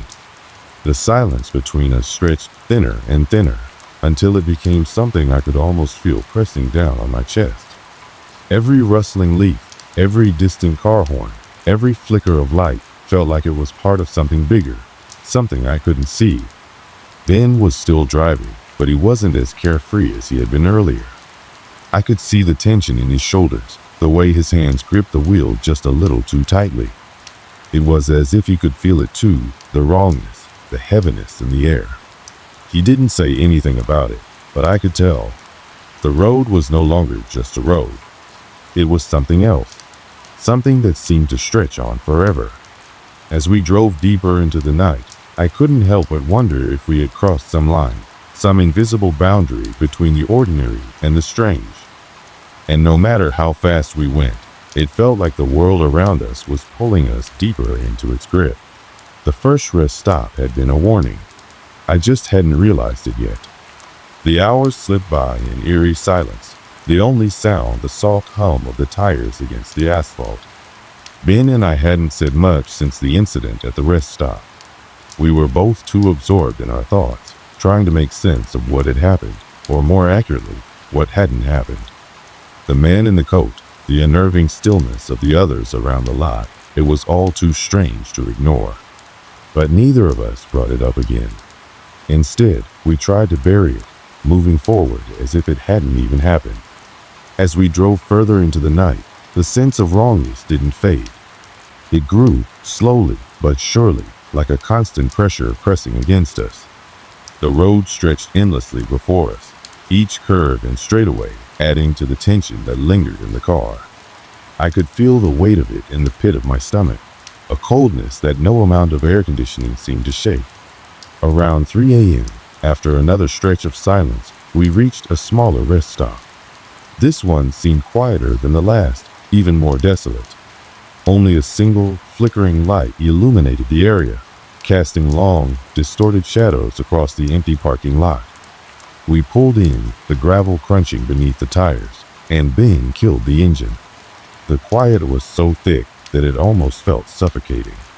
There were no other cars around this time, and the only sign of life was the lone, dim light that swung gently in the breeze. I glanced over at Ben. He didn't seem eager to get out of the car either. "Maybe we should just keep going," I said, my voice thick with hesitation. Ben nodded, but he didn't start the engine. Instead, he just stared out the windshield, his hands still gripping the wheel. "There's something wrong here," he muttered. It was the first time he'd actually said anything about it. I knew exactly what he meant. The whole place was off, like the world had just stopped. Everything about it felt out of place. I didn't know why, but I didn't want to stick around to find out. Before we could leave, though, something caught my eye. A figure standing off to the side near a row of vending machines. The same feeling of dread from the previous rest stop crept back up, but this time it was stronger, more immediate. My heart rate quickened as I stared at the figure, which stood motionless, just like the man in the coat. This figure, however, was different. It was wearing a hood, its face hidden in shadow. "Ben," I whispered urgently. "Look." He followed my gaze, and I saw him tense up. But before either of us could say anything more, the figure started walking toward us. Slow, deliberate steps. I wanted to look away, but I couldn't. My eyes were locked onto the figure, the creeping sensation of fear crawling up my spine. As the figure approached, something bizarre happened. The wind picked up, howling through the lot, causing the light above the vending machines to flicker violently. I heard it before I saw it, the unmistakable sound of footsteps. But these weren't normal footsteps. There was no rhythm to them, just an uneven, erratic noise that seemed to echo in the dead air. And the figure was still moving toward us, its steps unnaturally fast now, the distance between us closing at an unsettling pace. I turned to Ben. "Start the car," I said, my voice barely above a whisper. My breath was coming fast, and I could feel the panic bubbling up in my chest. But Ben was staring ahead, his face pale as a sheet. "What is that?" he breathed. Before I could respond, the figure stopped just a few feet away, too close. I could feel the air around it growing colder, the pressure building once again, more intense this time, like the whole world was holding its breath. I reached for the door handle, but before I could open it, I heard something that froze me in place. A soft, almost inaudible whispering, a voice that wasn't a voice at all. It was a hum, a vibration in the air, something I couldn't quite place. The figure didn't move, didn't speak, it just stood there, still as stone. But it didn't need to. The tension in the air was so thick, so suffocating, that I could barely breathe. I don't know how long we sat there like that, frozen in place, until the sound of the engine starting finally snapped me out of my daze. Ben had started the car, and he was already backing up, his eyes wide with fear, his hands trembling on the wheel. I didn't care to look back. I couldn't. I just stared straight ahead, hoping that whatever it was, whatever he was, would stay behind us. As we pulled away from the lot, the road felt impossibly long. It was almost as if the further we went, the more the night pressed down on us. I could feel the presence of something just behind us, as if it was following us from the rest stop. It wasn't until we were miles down the highway that I could finally breathe again, the oppressive weight lifting just a little. But the sense of unease never quite left. We didn't speak for a while, and when we finally did, it was a quiet, strained conversation. "Did you see it?" I asked, my voice raw. Ben nodded slowly, his eyes flicking nervously to the rearview mirror. "I did. It wasn't normal." "I don't know what's going on, Ben," I said, my voice shaking now. "This is more than just a weird rest stop. This is something else. Something wrong." We both sat in silence, the engine hum filling the void between us.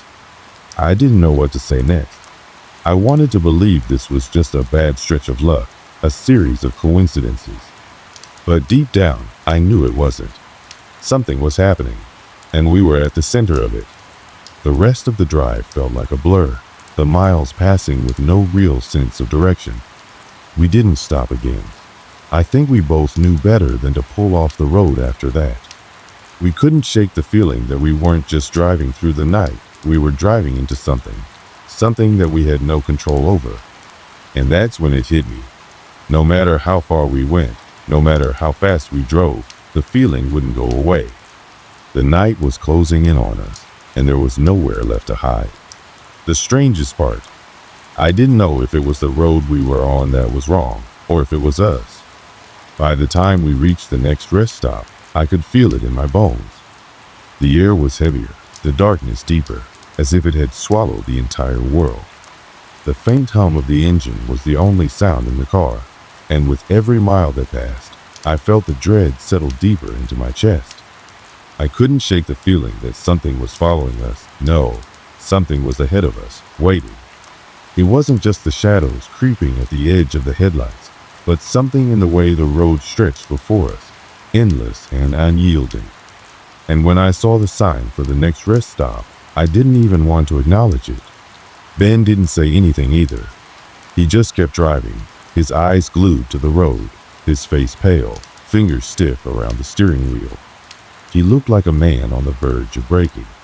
His usual composure had long since faded, and all that was left was a terrified shell of the person I knew. The car slowed as we pulled into the lot, but I could see that this stop was unlike the others. There were no flickering lights this time, no abandoned, silent spaces. Instead, it felt wrong. There was something about the way the shadows stretched across the pavement, how the light poles seemed to buzz low, their weak glow failing to cut through the overwhelming darkness. I don't think we should stop here," I said, my voice trembling more than I wanted it to. Ben didn't answer, just kept the car moving forward until we were fully parked. For a moment, neither of us spoke. The silence in the car was suffocating. We sat there, the only sounds the soft ticking of the engine cooling down, the wind rustling outside. It was a quiet that felt like it had weight, like something was holding its breath, waiting. "What is it?" I asked finally, needing to say something, anything to break the tension. "What's been going on? I mean, what the hell is this, Ben?" Ben's hands were shaking now, gripping the steering wheel so hard his knuckles were white. He didn't look at me. He didn't have to. I could see it in his face, the fear that had been building in both of us, slowly, inexorably. We hadn't said it aloud, but we both knew. This wasn't just a series of strange coincidences. This wasn't just bad luck. Something had followed us here. Before Ben could respond, I saw movement from the corner of my eye. A figure. No, not a person. A shape moving across the far end of the parking lot. It was too quick, too fluid, and I couldn't make out the details at first, but I felt it. It was watching us. I could feel its eyes on me, even though I couldn't see its face. My breath caught in my throat. "Ben," I started, my voice barely audible. "There's something out there." He turned his head, and the color drained from his face.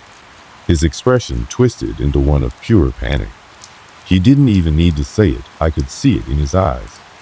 He saw it too. The figure moved closer, too close now. I could hear footsteps, but they weren't normal. like the ones from earlier. These were heavy, almost like the ground itself was groaning under each step. And then, just as quickly as it appeared, the figure stopped, standing perfectly still. Everything was quiet for a long time. Too long. I didn't know how to react. I wanted to run. I wanted to leave, to get away from the strange presence that was so near, but my body would move. My legs felt like stone. I could feel the air grow colder. It wasn't just the usual night chill, but something unnatural, a biting cold that seemed to sink into my skin. I looked at Ben again, but he wasn't looking at me anymore. His eyes were fixed, locked onto the figure outside the car. I turned my head back, but now the figure was gone. In its place stood another shadow, just as tall, just as unnatural. How many were there? I thought, panic clawing in my chest. Ben! I breathed, but my voice was a whisper. I didn't want to break the silence. I was terrified of what would happen if I did. Then, in a flash, the shadows moved. The figures began circling the car. I heard footsteps around us, like a chorus of unseen eyes closing in. The air in the car felt thick, too thick to breathe, and every instinct screamed at me to run. But I couldn't. I wanted to scream, to shout, to demand that this was all some horrible nightmare. But when I opened my mouth, only a shaky exhale came out. I turned to Ben, and he was already unlocking the door, panic evident in his every movement. "Get out," he whispered hoarsely, his eyes wide with fear. "Get out now." I didn't wait to argue. I fumbled with my seatbelt, hands shaking uncontrollably. We had to go. We had to get away. My head was pounding, and my heart raced faster than it should have.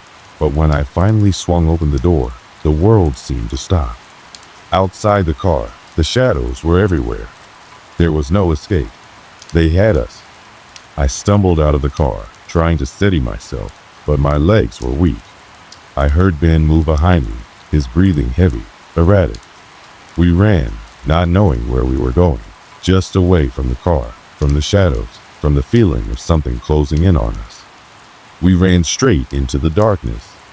It felt like we were running forever, though it couldn't have been more than a few seconds. I couldn't stop looking behind me. The figures were there, but they weren't moving. They were watching us, waiting, like they had all the time in the world. Finally, we stopped. Out of breath, disoriented, I looked around, my mind racing, trying to process what was happening. That's when it hit me. The realization came crashing down on me, sharp and unforgiving. The figures weren't just following us. They were us. Each of them stood, frozen in place, but their eyes, those dark, hollow eyes, reflected the fear I felt. The fear of being trapped, of being hunted. They weren't just figures in the darkness. They were copies of us, standing in the shadows, mirroring our every move. Ben's voice trembled beside me. "What are they? What the hell is going on?"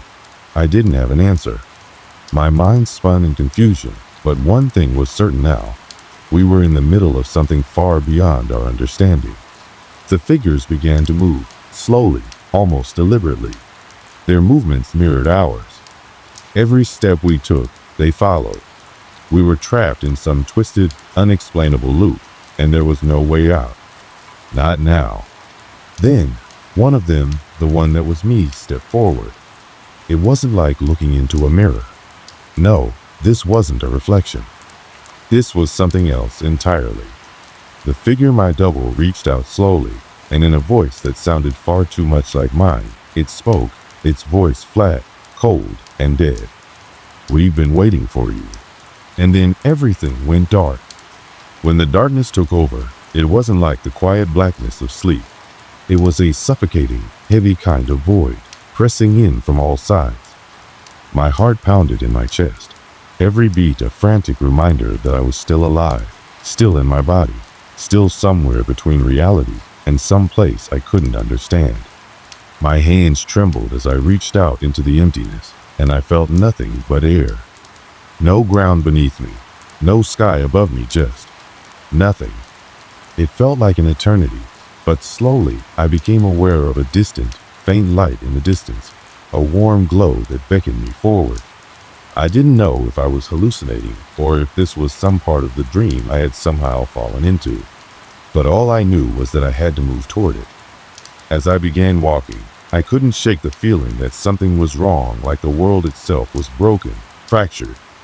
The very air felt alien, colder than it should have been, but somehow still comforting, like the light was pulling me back from the edge of something terrible. I walked, then I ran. I didn't know how long I had been moving, but I needed to get back. I needed to find Ben. I needed to know what happened, if it was a dream, or if we had truly crossed into some twisted place from which we would never return. Then, out of nowhere, I heard a voice. Ben's voice. Faint but unmistakable. "Hey, are you there?" The sound was both a relief and a shock. I had no idea where I was, how far away he was, or even if it was really him. But I followed the sound, desperate, pushing myself harder to find him. Finally, after what seemed like an eternity of walking through nothingness, I stumbled into a clearing where the light grew brighter and more defined. There he was. Ben was kneeling on the ground, his hands resting on his thighs. His face was pale, drawn, and tired, but when he saw me, he looked like someone who had just witnessed a miracle. He stood up and ran toward me, and the hug he gave me was tight, desperate, like he'd been waiting for something to pull him from a nightmare. You're alive," he gasped, pulling away to look me over.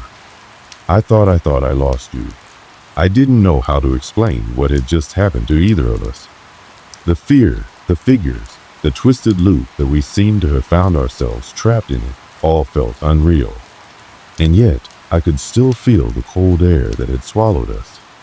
I could still feel the pull of the shadows. "We're not really out of this, are we?" I said, my voice trembling. Ben didn't answer right away, his gaze drifting as if searching for something that wasn't there. He looked around us at the strange surroundings. I could see his face twist in confusion, his mind still trying to make sense of it. It was obvious that neither of us had fully processed what had just occurred. We hadn't escaped entirely. This place, whatever it was, wasn't done with us. We both stood there for a long time, just staring into the flickering light that seemed to go on forever, its edges indistinct. Then, after a long moment, Ben spoke, his voice low and hesitant. "We're still not sure what happened, are we?" I shook my head. The more I tried to make sense of it, the more twisted it all felt. Those things, the figures that mirrored us, that seemed to follow us wherever we went, that spoke with our own voices, it was too much. And the worst part was, it wasn't just an experience I could shake off. No matter how much I tried to convince myself it was some kind of hallucination, some deep, strange nightmare, I knew better. We'd crossed a line.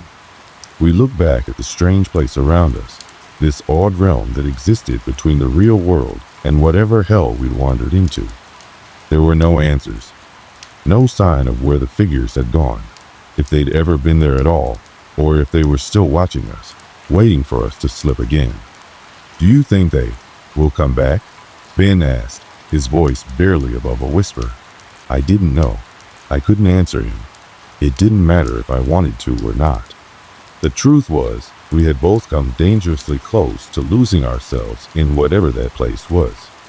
We could barely remember how we had even gotten there, let alone how we'd escaped. The questions still hung heavily in the air. What had we seen?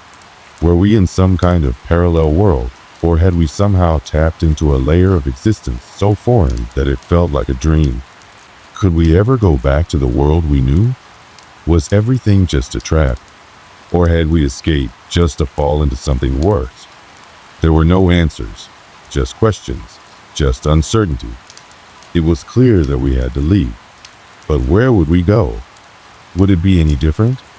I could feel the weight of the moment settling in on me. And despite the distance we had put between ourselves and that dark, twisted place, a part of me knew we hadn't truly left it behind. Something would follow us.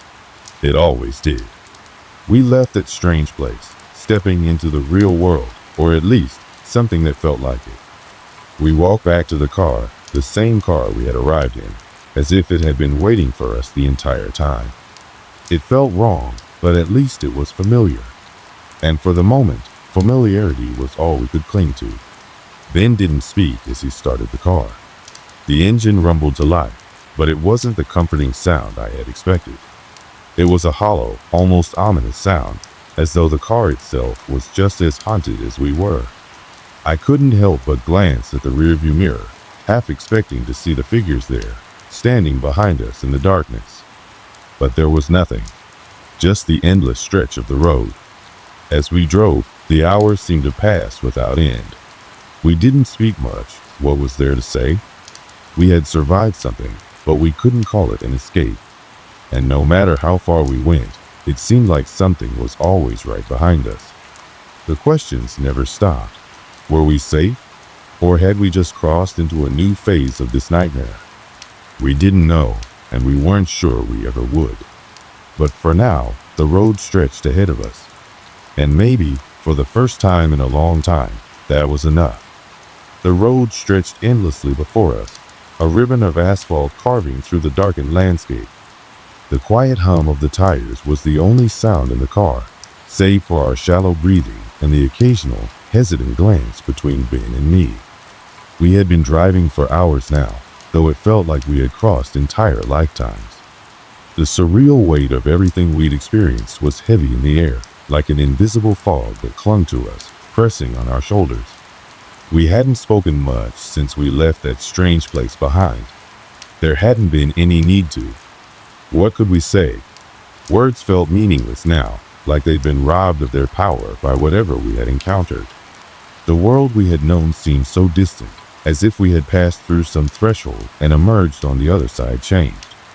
The familiar surroundings of the highway had begun to blur together, all the rest stops and landmarks blending into a single, indistinct smear of light and shadow. The sun had set long ago, leaving only the faintest traces of twilight at the horizon. The stars had come out, but they too seemed distant, almost indifferent to the chaos we had gone through. There was no comfort in them, no reassurance. I glanced at Ben, his face bathed in the soft glow of the dashboard lights, his eyes fixed on the road. He didn't seem like the same person who had sat beside me at the beginning of this trip, laughing and joking about the miles ahead. That man had disappeared somewhere in the past, replaced by someone who had seen too much, someone who had crossed a line that shouldn't have been crossed. "Do you think it's over?" I asked, my voice quiet, but heavy with the weight of the question. Ben didn't answer right away. He just stared out at the road, his hands tight on the wheel, his jaw clenched. For a moment, I thought he might not respond at all. But then, slowly, he spoke.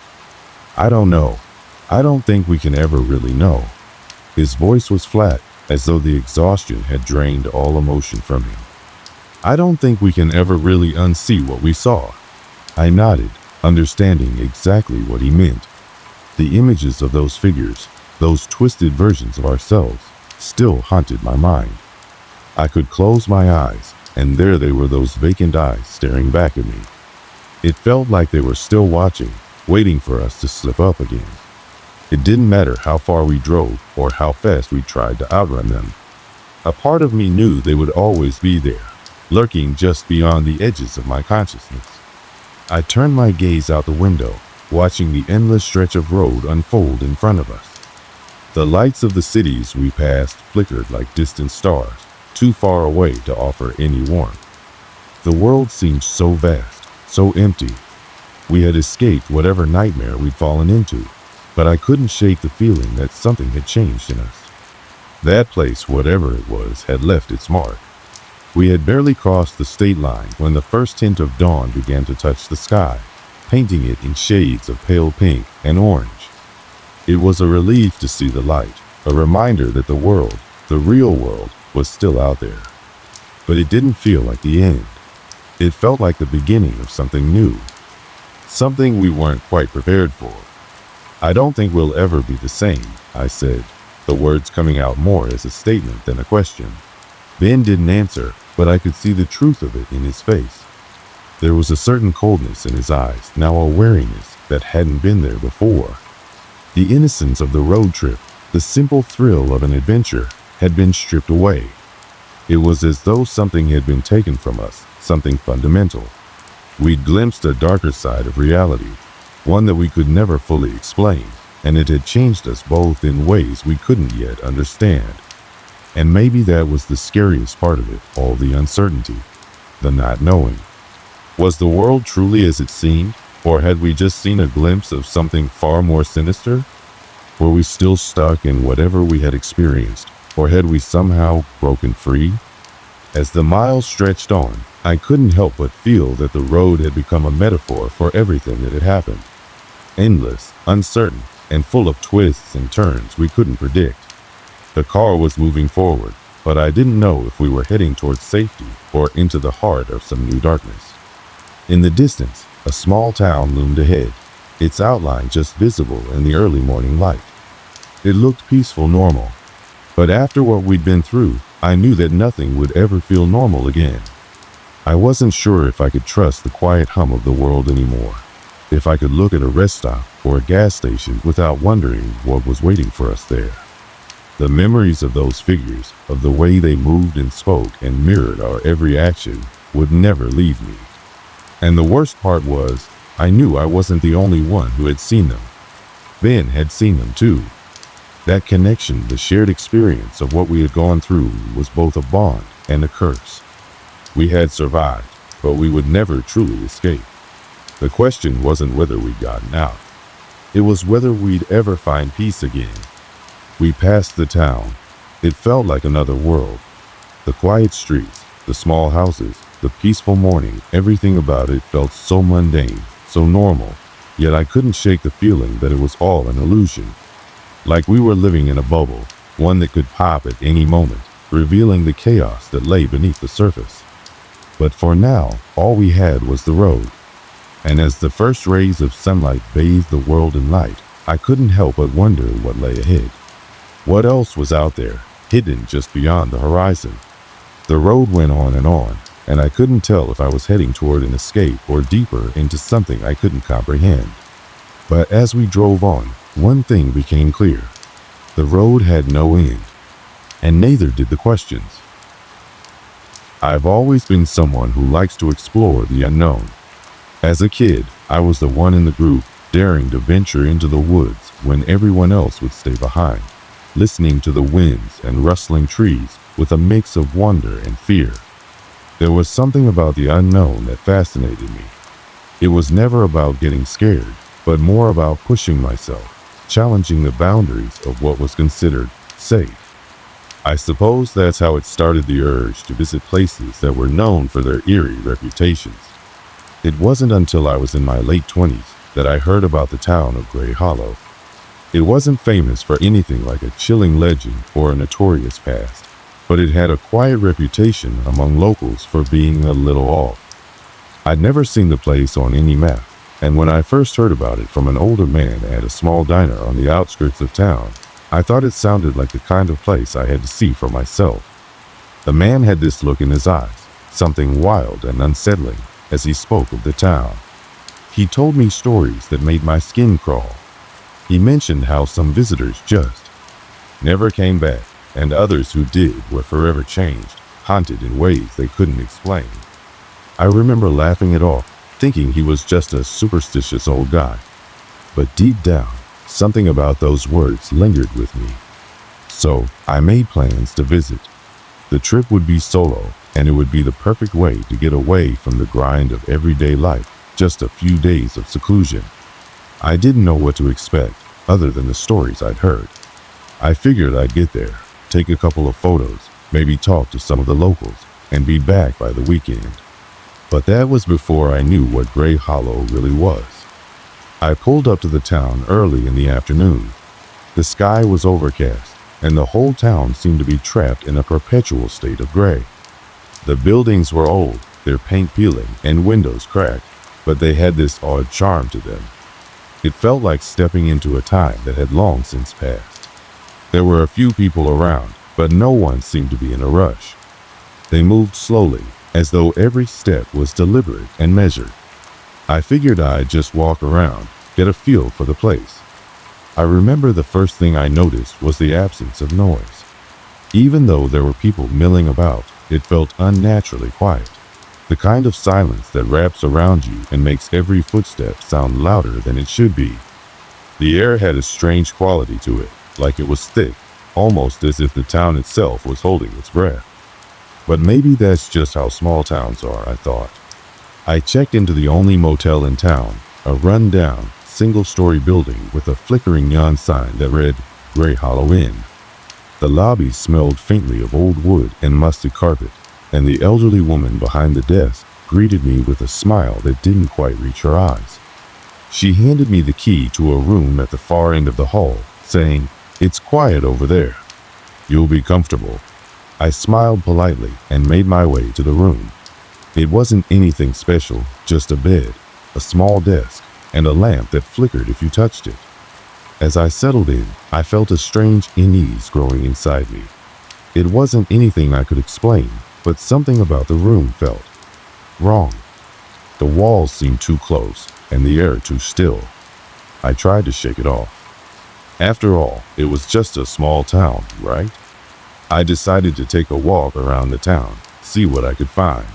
The streets were empty, save for a few locals who gave me curious glances as I passed by. There were old shops, some abandoned, others still operating, but nothing that stood out as particularly special or unusual. It was an ordinary town, or so I thought. But as I wandered, I began to notice something strange. The people didn't speak much. They'd nod politely when you looked at them, but they never initiated conversation. The air was thick with an unsettling silence, broken only by the distant sound of an old clock tower chiming in the distance. The town seemed almost frozen in time. I walked by a small cemetery at the edge of town.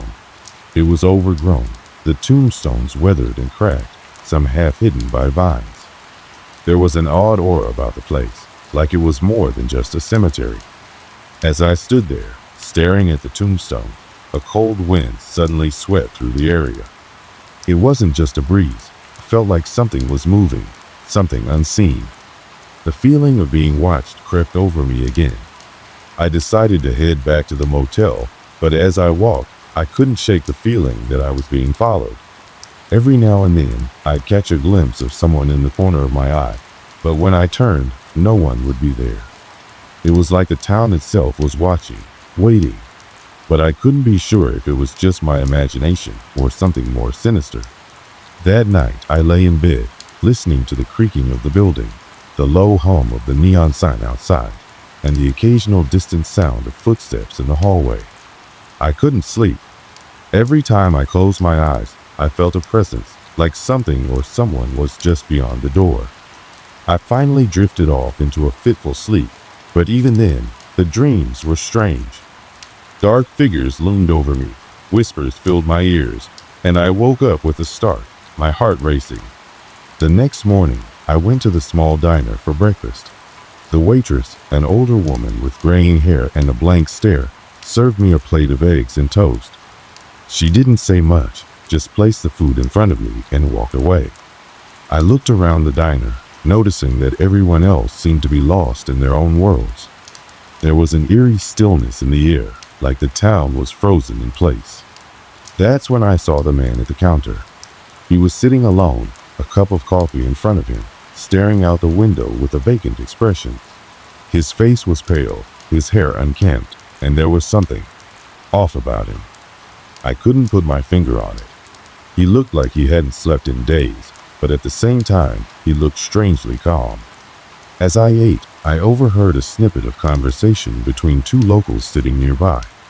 They were talking in hushed voices, but I could catch a few words. Never the same. Never the same again. One of them muttered. The other nodded in agreement, but their voices trailed off before I could hear more. I finished my meal quickly, paid for my food, and left the diner. I had no idea what was going on in Gray Hollow, but I was starting to feel like I'd stumbled into something much darker than I'd anticipated. The town was no longer just quiet, it was heavy with something I couldn't explain. A weight pressed down on me, and every corner I turned, every street I walked down, felt like it was leading me closer to something I wasn't prepared for. I decided to explore more, to dig deeper into the town's history. Little did I know that the town had already begun to unravel something in me, something I couldn't ignore. The next morning, I woke up to the sound of a persistent knock at my door. It was early, far too early for anyone to be knocking unless there was a reason. My first thought was that it might have been housekeeping or maybe the front desk needing something, but something about the knock felt off. It wasn't the usual polite tap. It was heavy, almost deliberate, as though whoever was on the other side had all the time in the world to make sure I heard it. I rubbed my eyes and swung my legs over the side of the bed. The floorboards creaked under my weight, and I felt that strange, cold draft in the room again, the kind you can't ignore. I quickly opened the door, half expecting someone from the motel staff. Instead, I found myself standing face to face with an empty hallway. There was no one around, not a soul. I looked left, then right. The silence was overwhelming. I stepped outside and glanced down the hallway, but it was eerily quiet. The only sound was the faint hum of the neon sign outside flickering. The air was damp, and it carried the faintest hint of something earthy, like wet soil after rain. I turned back to my room, deciding it must have been my imagination. Maybe the old walls of the motel were just playing tricks on me, making sounds where there shouldn't be any. But then, I noticed something strange. My door was slightly ajar, just barely enough to make me pause. I hadn't left it open. I distinctly remembered locking it before going to bed the night before. I didn't think much of it at first, assuming maybe the latch hadn't caught. But as I pushed it open, a chill ran down my spine. There was something off about the room now. It wasn't just the air, it was the feeling of it. The stillness, the thickness of the silence was unsettling. I stepped inside, and that's when I saw it. The lamp, the one that flickered constantly when I touched it, was now on its dim light, casting long shadows across the room. And there, on the small wooden desk, was a single piece of paper. I hadn't left anything on that desk. There was no reason for it to be there, let alone for it to have appeared overnight. I walked closer, my heart beginning to pound as I approached the desk. I didn't even want to touch the paper, but my curiosity got the better of me. I picked it up. It was an old piece of parchment, yellowed with age, and written in faded ink was a simple message. "Leave now, before it's too late." I froze, staring at the words. I felt like my breath had been stolen from me. My mind raced. I had no idea who could have written this or why it was left in my room, but I knew it wasn't some prank. The handwriting looked too old-fashioned, too deliberate. And the fact that it was waiting there for me when I woke up, it was too strange. I quickly left the room and went down to the front desk. The elderly woman who had checked me in earlier was still behind the counter, her face expressionless as ever. I leaned against the counter and tried to keep my voice steady. "Did anyone come to my room while I was out?" I asked, half expecting her to give me some sort of explanation. She didn't even look up from her work as she answered, her voice flat. "No one's been up there.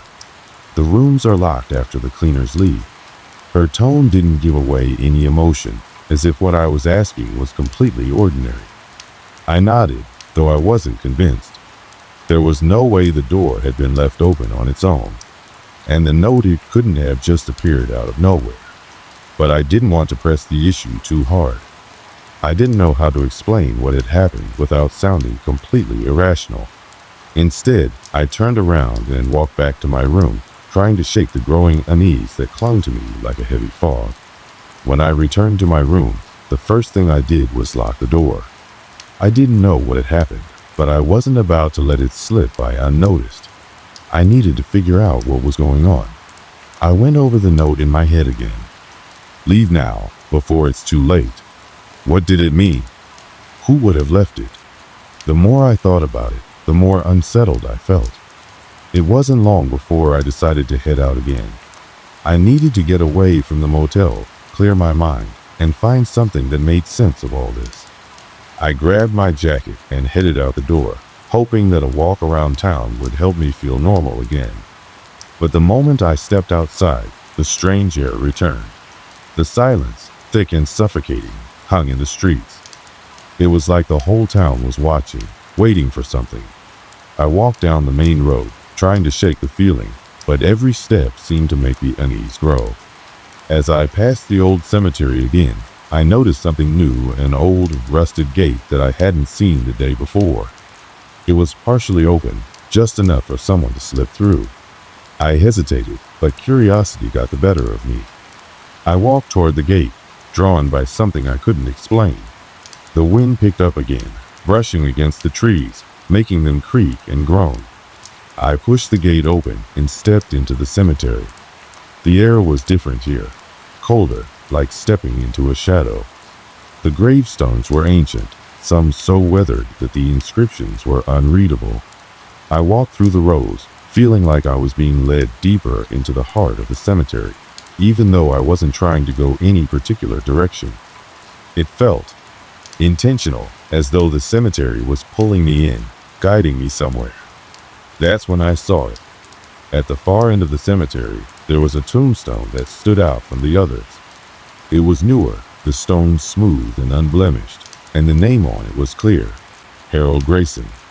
Something about that name hit me like a punch in the gut.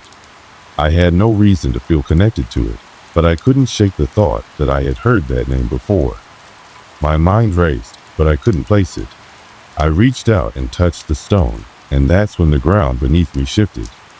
For a moment, I thought I might have imagined it, but no, it was as if the earth had trembled beneath my feet.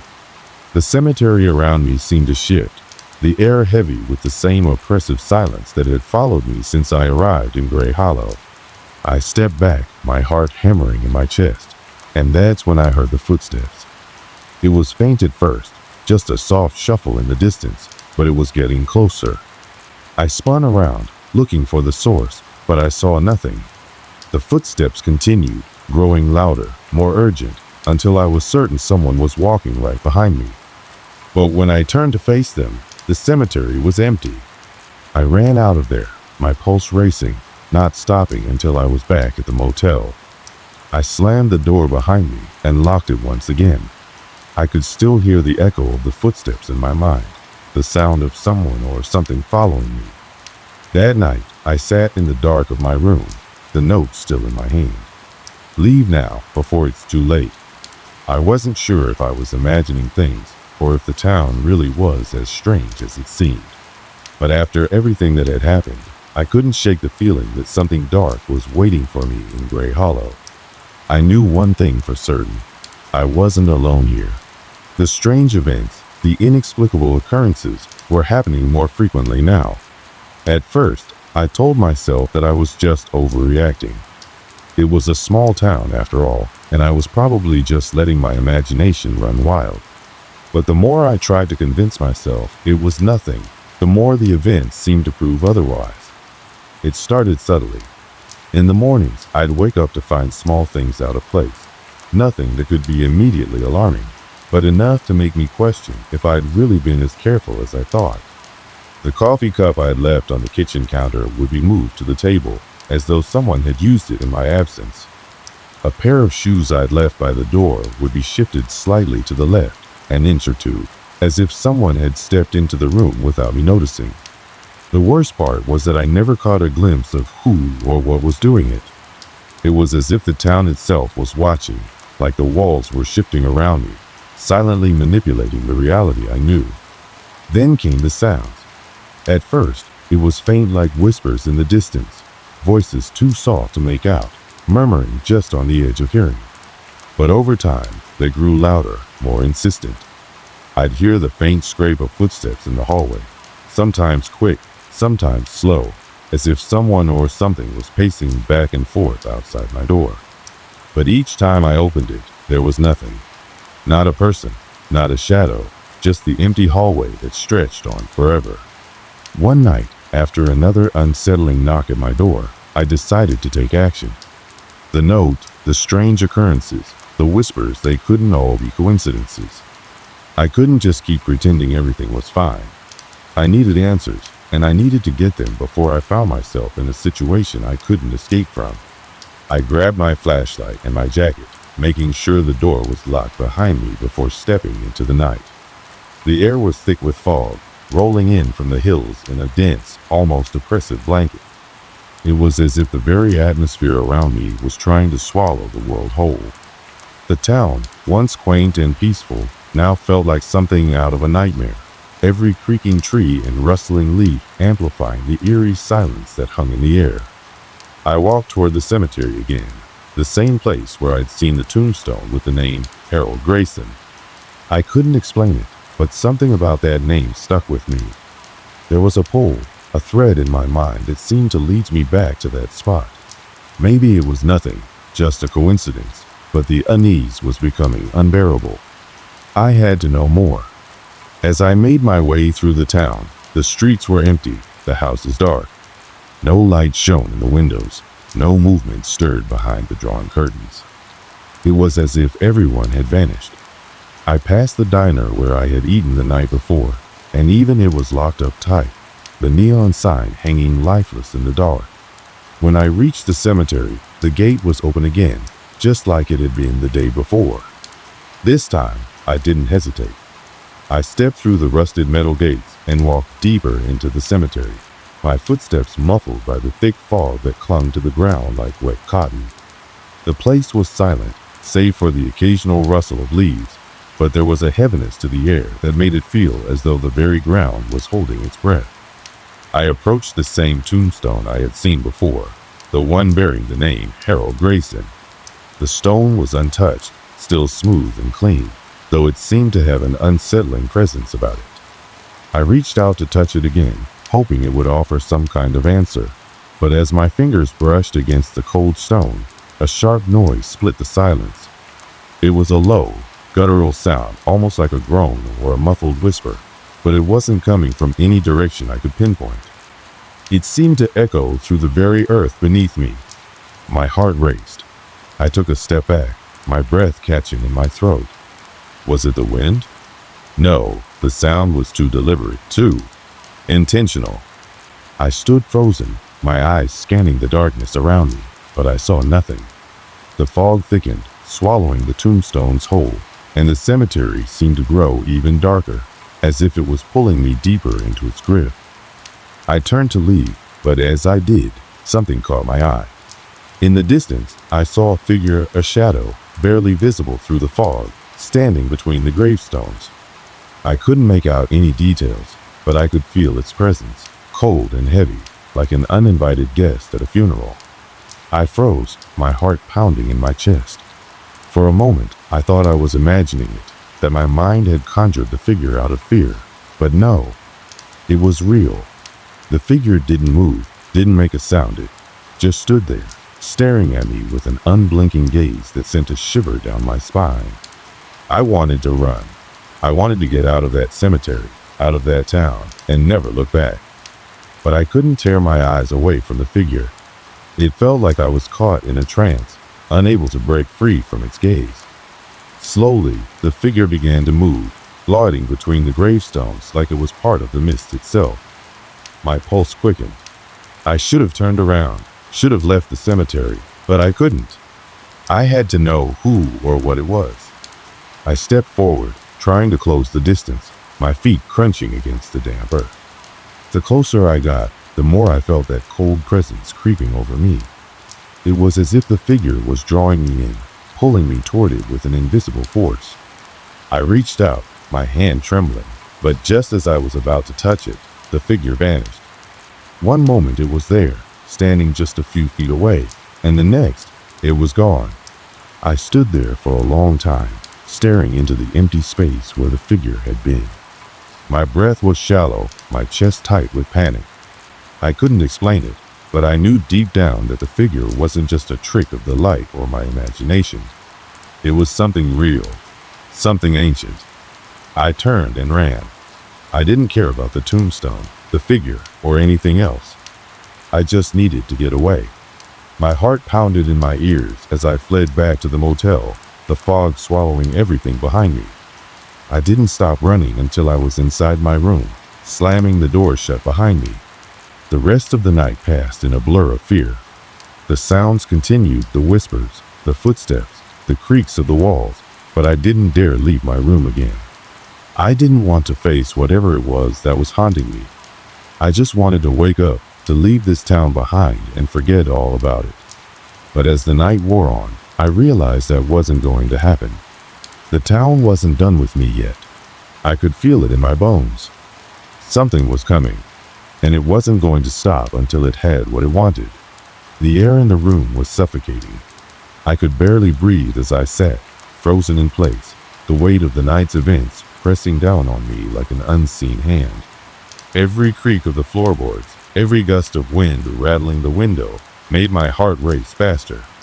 I kept thinking about the figure, the shadow that had appeared in the cemetery, that thing that vanished in the blink of an eye, but still left an imprint in my mind that wouldn't fade.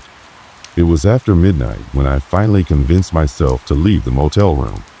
The fear that had gripped me for the past several hours was beginning to ebb, replaced by a cold determination. I needed answers. I couldn't let whatever was happening here continue without understanding it. It felt like something was unfinished, like the town itself was refusing to let me go. I couldn't explain it, but I knew I had to confront whatever it was. I left the motel with nothing but a flashlight and a sense of dread. The streets were empty, as they had been all evening. The fog had thickened since I had last stepped outside, and the town seemed to have disappeared into the mist. Every step I took echoed in the stillness, but there was something else now, something more sinister lurking in the silence. It felt like I was being watched. I walked toward the cemetery again, drawn by the same pull that had brought me here before. Each step felt heavier than the last, like I was walking deeper into a trap, but I couldn't stop myself. There was something waiting for me, and it was calling my name. I could feel it in the pit of my stomach. As I neared the cemetery gates, I felt a coldness in the air, an unnatural chill that crept into my bones. The fog had enveloped the cemetery, making the gravestones barely visible. The night was almost completely dark now, and the moon, hidden behind thick clouds, offered no help in lighting the path ahead. I wasn't sure what I was looking for, but I knew that if I stayed in the safety of my motel room, I would never get any answers. I had to face whatever was coming. I stepped through the gates once more, my heart pounding with every footfall. The cemetery felt different now. The air was oppressive, heavy with a sense of foreboding that pressed in on all sides. The silence was deafening, and the only sound was the crunch of my footsteps on the gravel path. My flashlight barely pierced the darkness, but I wasn't about to turn back now. The shadows seemed to shift around me, as though the cemetery itself was alive, watching, waiting. I reached the tombstone of Harold Grayson once again. This time, it wasn't the name that drew me in, it was something else. A strange, low hum seemed to emanate from the stone, vibrating in the air around me. The closer I got, the stronger the vibration became. It was as if the very ground beneath me was alive, thrumming with an energy I couldn't understand. Then I saw it. Out of the corner of my eye, a figure moved through the fog just like before. This time, it didn't disappear. It was real, and it was moving toward me. I froze, my breath catching in my throat. The figure was tall, dressed in a tattered black cloak that billowed around it like a shadow of death itself. Its face was obscured by the hood, but the feeling of malice was palpable. Every instinct in my body screamed at me to run, but I couldn't. I was paralyzed, caught in the figure's gaze, even though I couldn't see its eyes. The figure took another step forward, and suddenly the world around me seemed to go silent. The hum from the tombstone grew louder, filling my ears with a high-pitched whine that made my teeth ache. The air itself seemed to tremble with an unseen force, and I could feel the hairs on the back of my neck stand on end. "You shouldn't have come back," a voice said, low and guttural, its tone like gravel scraping against metal. It wasn't a whisper this time. It was a command, a warning. I stumbled back, my legs weak and unsteady. "WH, what do you want?" My voice shook, and I could barely keep my eyes open, the pressure in the air growing unbearable. The figure didn't respond. Instead, it raised one hand, and suddenly, the fog around me thickened. It became almost solid, a suffocating wall of white that blotted out everything else. I could no longer see the gravestones or the cemetery gates.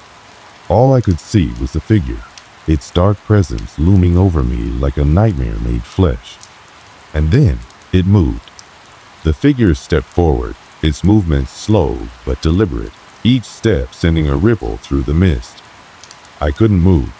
My body refused to obey, as if I were frozen in place, locked in the grip of some ancient curse. The closer it got, the more I felt the darkness pressing in, consuming everything around me. When the figure was only a few feet away, it stopped. The air was thick with tension, and the silence was so profound it was almost deafening. I could hear my own heartbeat, loud in my ears, but nothing else. The figure raised its hand again, and this time it pointed directly at me. "His time is near," the voice said, and as it spoke, the ground beneath me began to tremble. The tombstone of Harold Grayson shook violently, sending cracks spiderwebbing across its surface. "What are you talking about?" I asked, my voice trembling. I couldn't understand what was happening, but the fear was overwhelming. I had never felt anything like this in my life. It wasn't just fear, it was terror, raw and primal. The figure's hooded head tilted slightly, as if studying me. "You didn't listen," it said softly, almost sadly. "You shouldn't have come." Suddenly, the ground beneath my feet gave way. I screamed as I felt myself falling, the darkness swallowing me whole.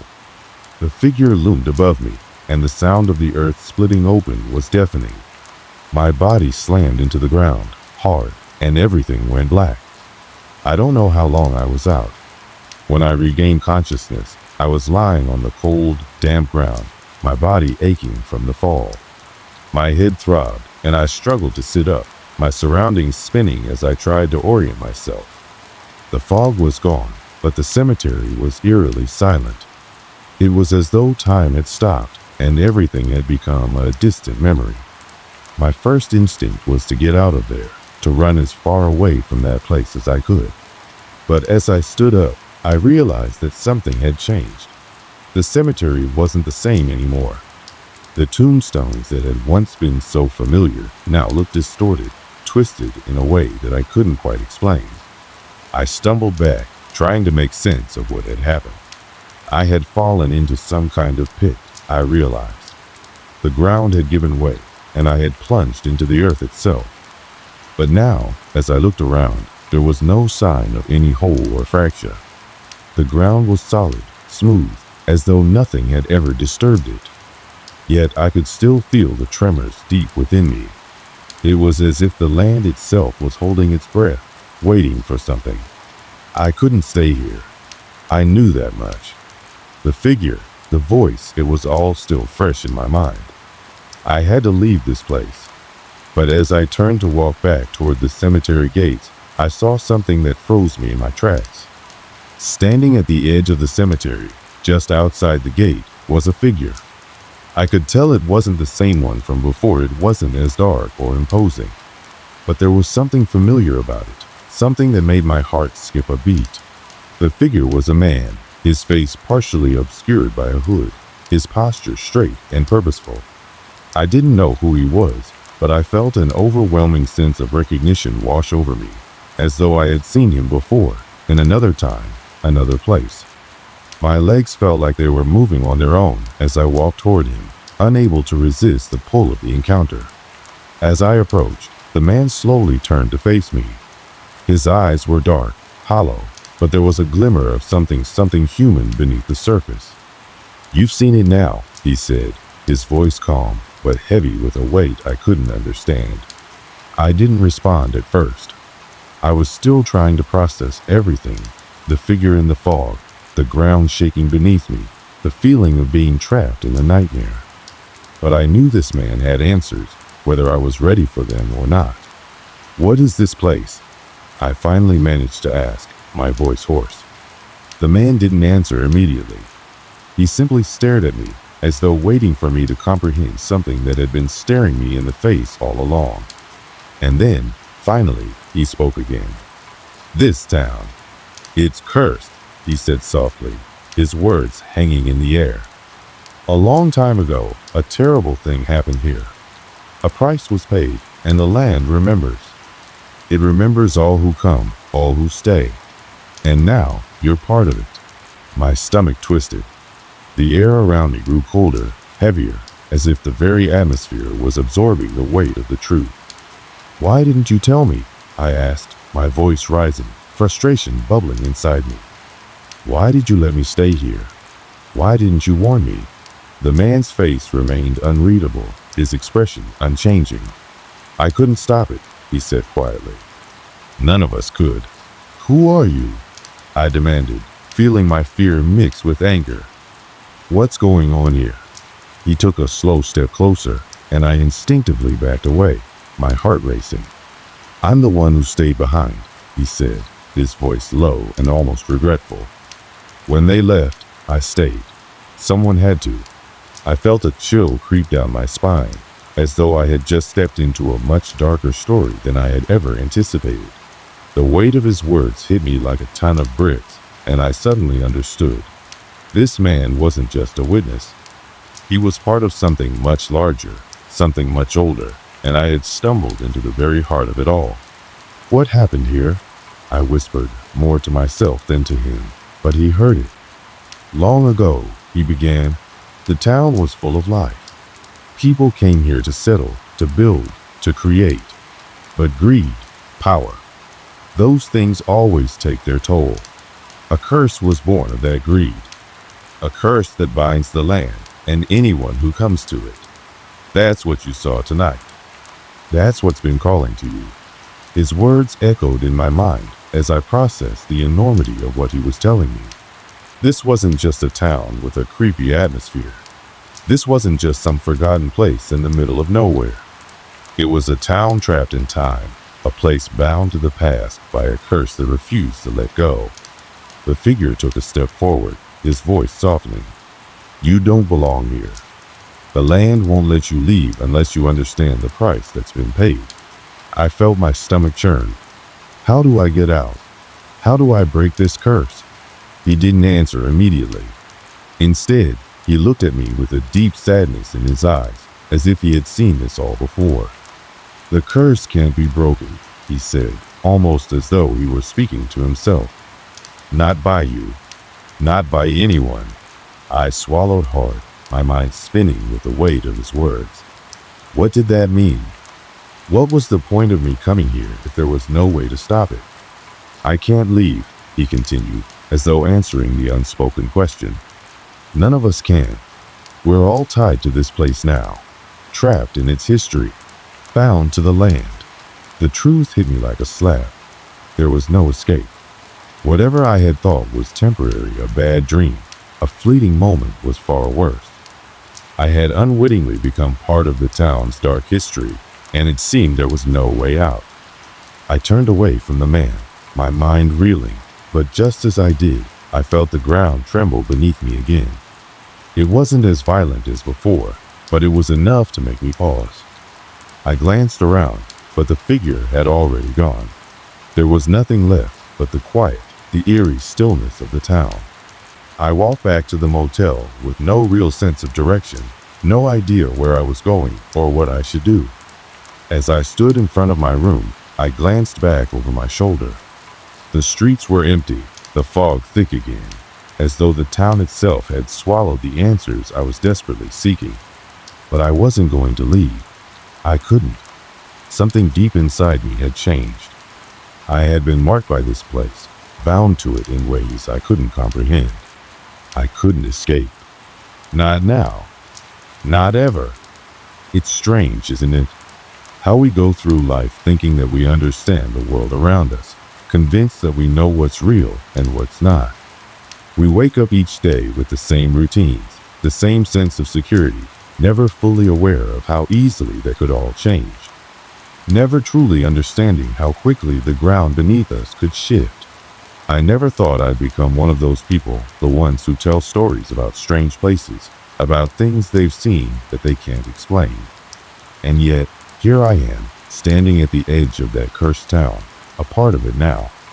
I've come to realize that there are some things that we're not meant to understand, not meant to control.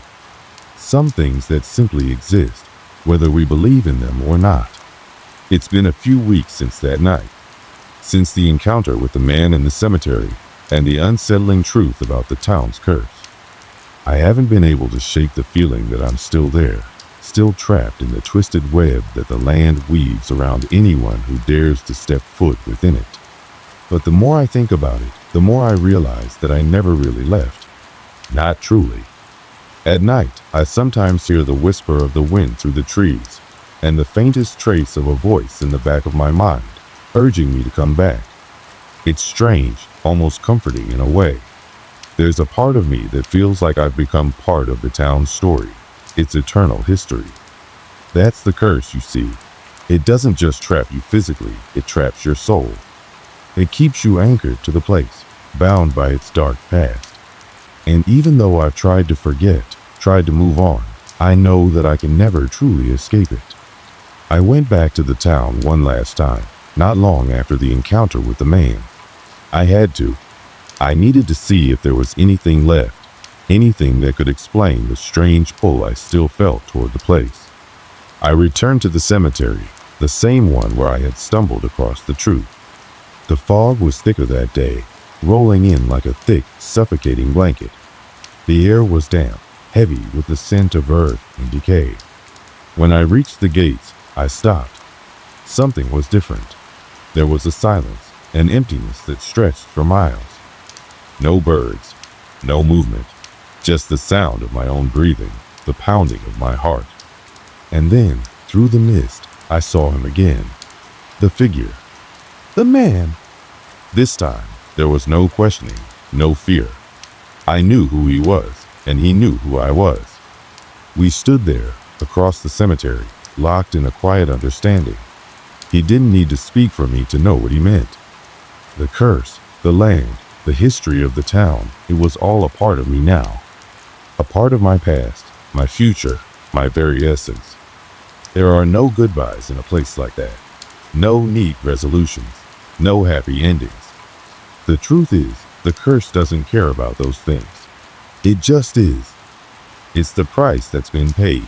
The price that will continue to be paid for those who wander too close. And for those who come to understand it, there's no going back. There's no escaping it. The land has claimed them, just as it claimed me. I think about that town often. It lingers in my thoughts, in the spaces between my waking hours. I find myself driving past it sometimes, my heart racing as I approach, unsure of why I'm still drawn to it.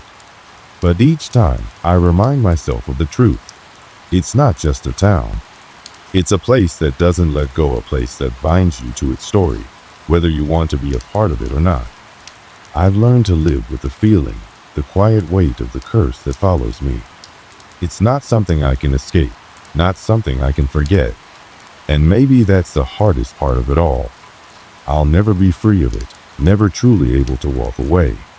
But then again, maybe that's what it means to be human. To keep moving forward, even when you know there's no escape. To keep walking, even when the ground beneath your feet feels like it's shifting with every step. Maybe that's the true curse.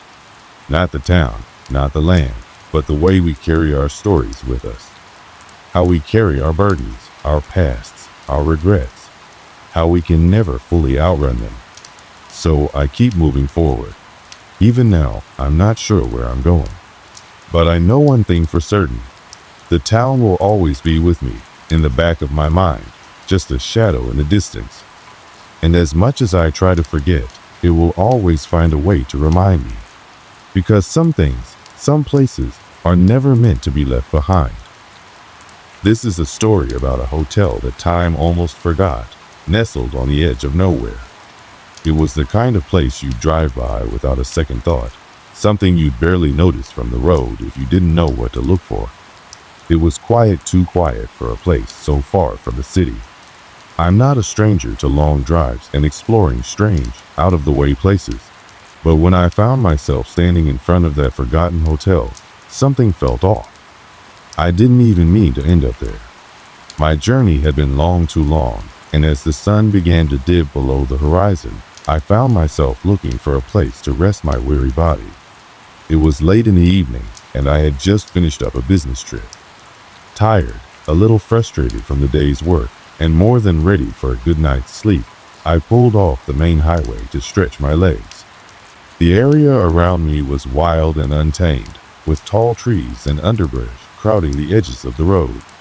The hotel appeared as if it had sprung up out of nowhere, a crumbling, weathered sign that looked like it hadn't been updated in decades.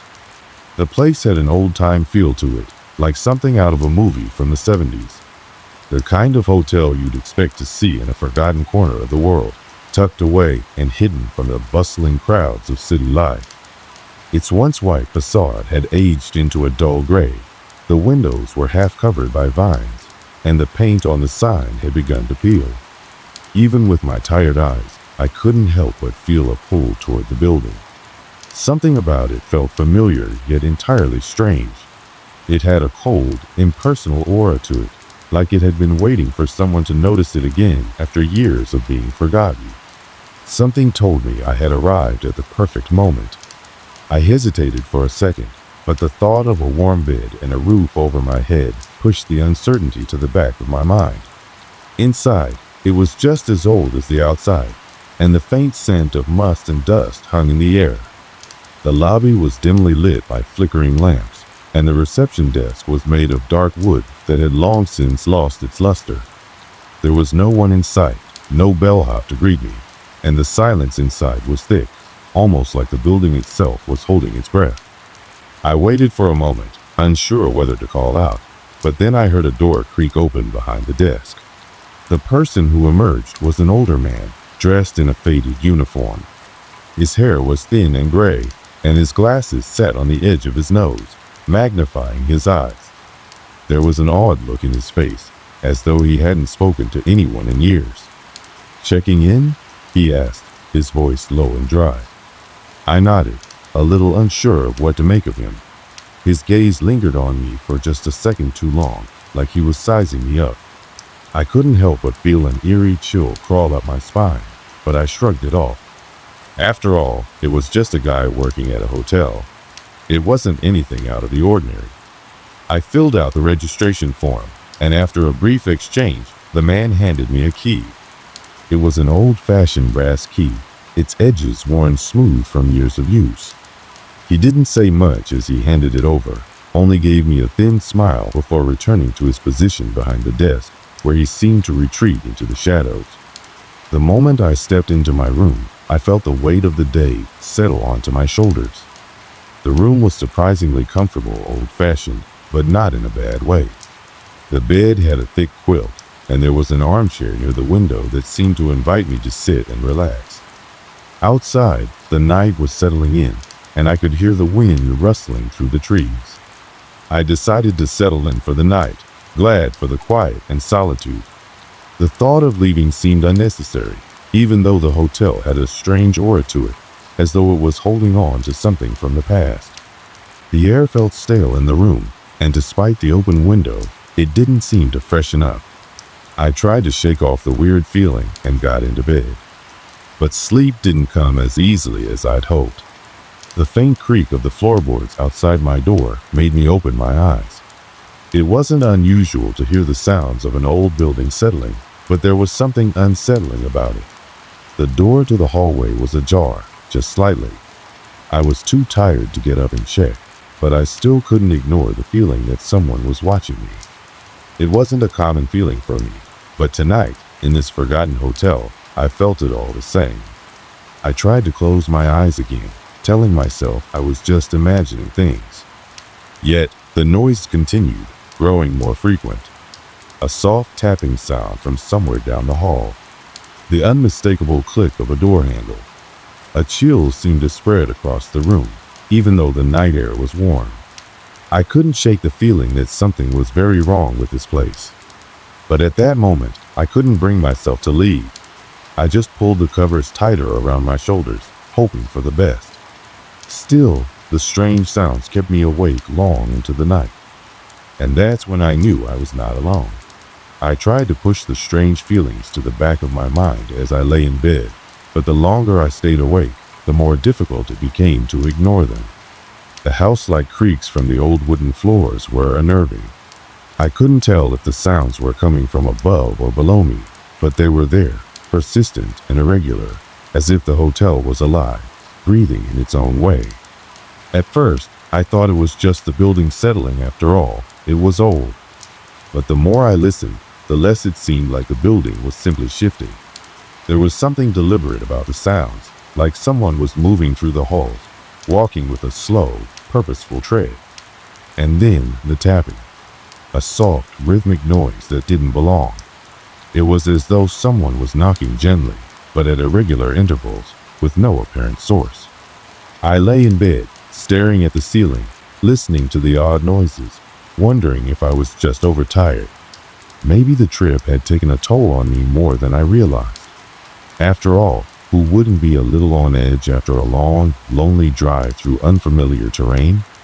I reasoned that I was just imagining things. The air in the room felt thick, the weight of exhaustion pulling at my eyelids, but every time I almost drifted off, the noises would bring me back. The door to my room creaked open suddenly, causing me to sit up straight in bed. My heart raced in my chest. The door was only slightly ajar, as I had left it when I first entered. But now it was almost fully open, with a sliver of hallway light spilling in. I froze. Had I left the door open? No, I distinctly remembered closing it behind me. But now, here it was, swinging as though someone had just passed through it. I got up cautiously, my bare feet barely making a sound on the cold hardwood floor. The door was completely open now, and I peered out into the dim hallway, my senses alert for any movement. The hallway was dark, except for the faint glow from an overhead light near the end. I could see nothing, but something was off.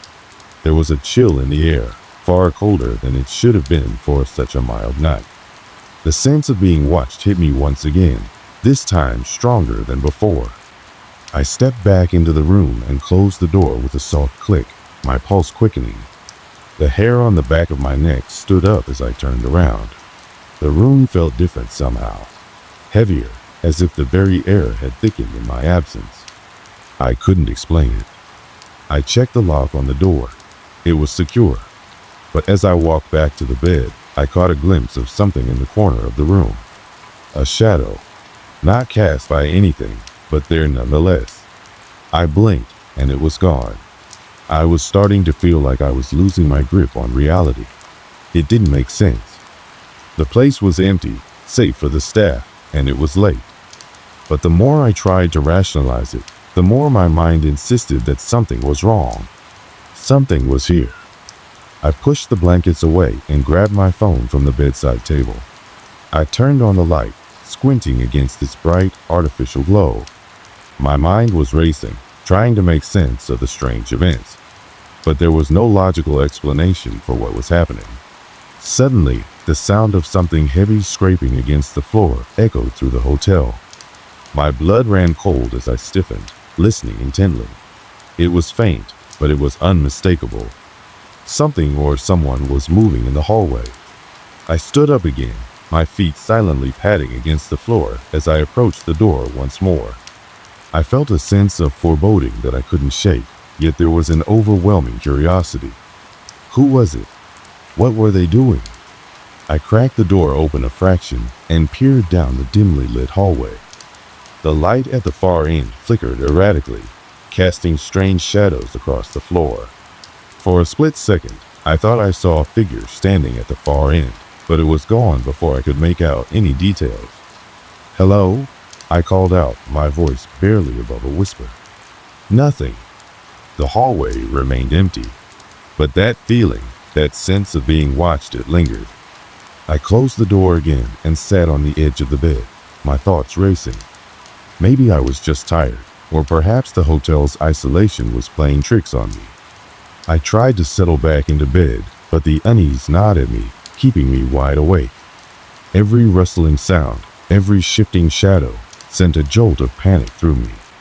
The temperature in the room had dropped even further, and I could see my breath mist in the air. Then it happened again. A soft knock on the door.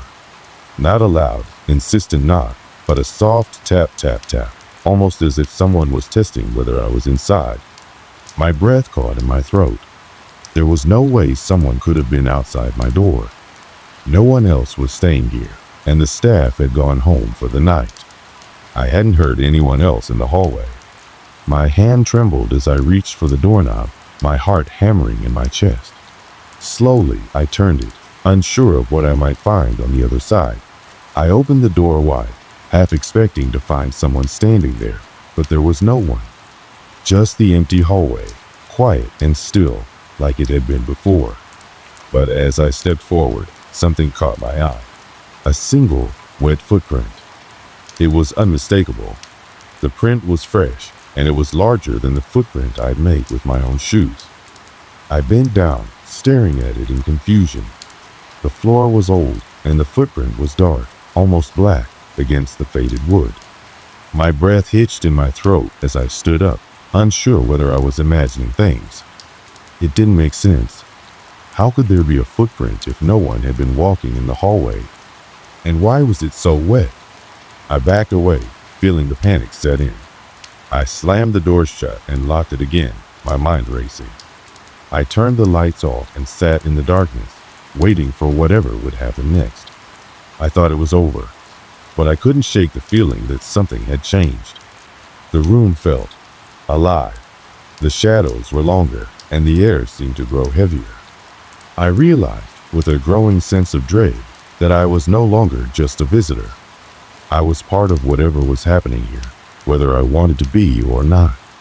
And whatever had been here before me had no intention of letting me leave. The events of the past few days felt like a fever dream, but they were real. In the mornings, I tried to dismiss the oddities, pushing them to the back of my mind as I went about my routine. The hotel was old, and old buildings had their quirks. That's what I kept telling myself. But by nightfall, the discomfort crept back, growing stronger with every passing hour. I was starting to dread the night.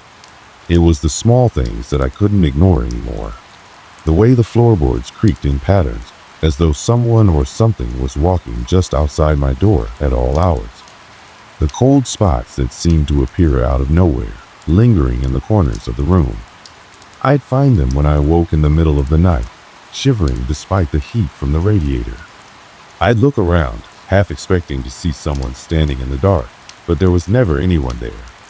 One evening, I was sitting in the small dining area of the hotel, hoping to have a quiet meal and forget about the tension that was slowly overtaking me.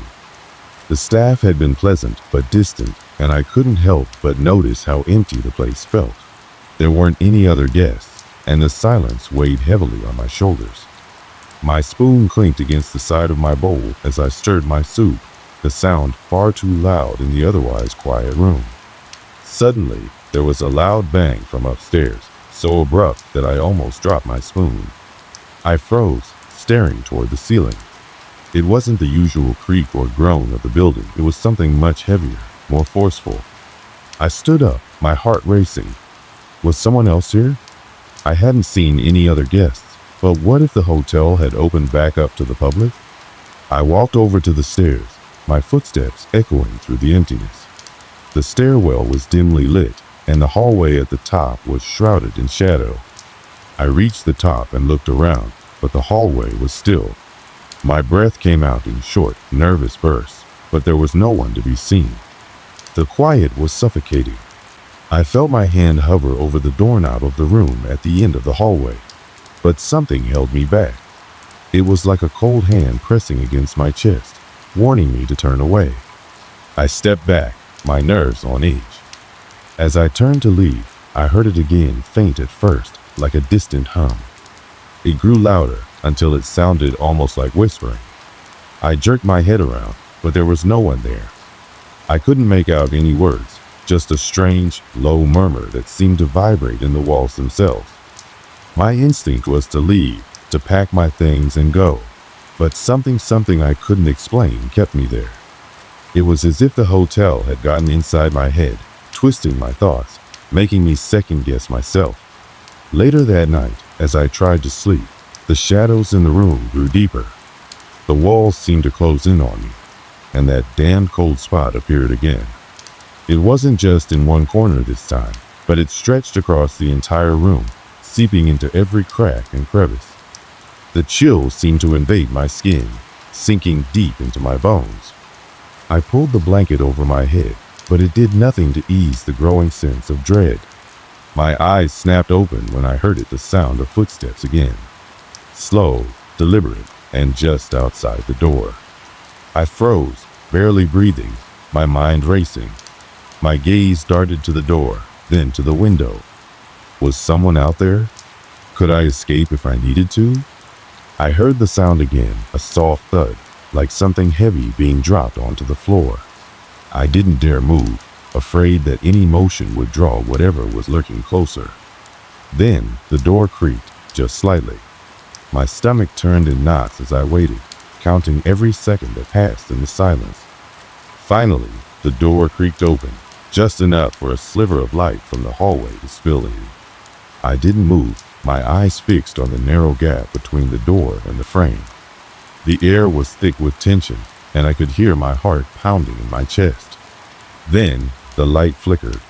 It wasn't a power surge, not like the ones I'd experienced in the hotel before. This was different. It was almost alive. It flickered, paused, then flickered again. I pushed myself off the bed, my legs unsteady as I tiptoed to the door. I reached for the handle, my palm clammy, and slowly turned it, trying not to make a sound. As I opened the door just a fraction, the hallway was empty. But something was different. The air was cold, biting, and the dim light flickered again, casting strange, jagged shadows on the walls. I stepped into the hallway, my breath fogging in the air. The silence was suffocating, and I couldn't shake the feeling that someone was watching me. I turned left, then right, scanning every corner of the hallway. I had to figure out what was going on, why this place felt so wrong. I walked down the hall, each step echoing in the oppressive quiet. The hotel's corridors twisted and turned, leading me deeper into the building. As I rounded a corner, I saw something that made my blood run cold. A door, slightly ajar, at the end of the hall. It was the only door I hadn't seen before. I knew it. I had passed this spot dozens of times, and that door had never been open. The door was not only open, but it was also slightly swaying, as if someone had just walked through it and left it behind. My heart pounded as I approached the door. A cold draft leaked out, and I could smell something strange, like wet earth and rotting wood. I reached for the door handle, my fingers trembling as I slowly pushed it open. The room beyond was shrouded in darkness, and I couldn't see anything clearly. But something was there. I could feel it like a presence, just beyond my line of sight. I stepped inside, my feet silent on the old, worn carpet. The room was small, with a single window covered in thick, dusty curtains. There was nothing remarkable about the room, except for the heavy, oppressive atmosphere that hung in the air. My skin prickled as I looked around, and that's when I saw it. A single figure, standing in the far corner of the room. A silhouette, vague and indistinct, as though it had been blurred out of existence. I couldn't make out any details, but I knew it was there, watching me. The figure didn't move. It just stood there, in the corner, as still as death. I couldn't tear my eyes away, and my mind raced with a million questions. Who was it? What did it want? Was it waiting for me? The sound of my own breathing was deafening in the silence. I couldn't understand why I wasn't running. Why wasn't I fleeing from the room? But I couldn't bring myself to move. It was as though the room had paralyzed me, holding me in place with invisible chains. Then it happened. A soft, raspy voice filled the room, just above a whisper. Get out. I froze at the sound of the voice. It was so soft, almost like a breath, but it was unmistakable. Get out. The words sent a wave of cold through my body, as though the very air had turned to ice. I stood there, motionless, my heart pounding so loudly I thought the walls might hear it. The figure in the corner didn't move, but I could feel its presence grow stronger, as though it was pulling me in, forcing me to look deeper, to understand what I was facing. Every instinct in my body screamed for me to run, to flee the room, but my legs wouldn't obey. I felt trapped, as if the room itself was closing in around me, pressing me further into a suffocating silence. My breath became shallow, and I forced myself to inhale, exhale, trying to stay calm. But it was impossible. My mind raced, replaying everything that had happened since I arrived at this cursed hotel. The strange occurrences, the unexplainable noises, the cold spots. It was all building to this moment. This moment in this room, with that figure, with that voice. I wanted to scream. I wanted to shout, to demand answers. But I couldn't. The words wouldn't come. My throat tightened as if someone was choking me from the inside. And all the while, the figure in the corner stood there, a silent observer, a shadow.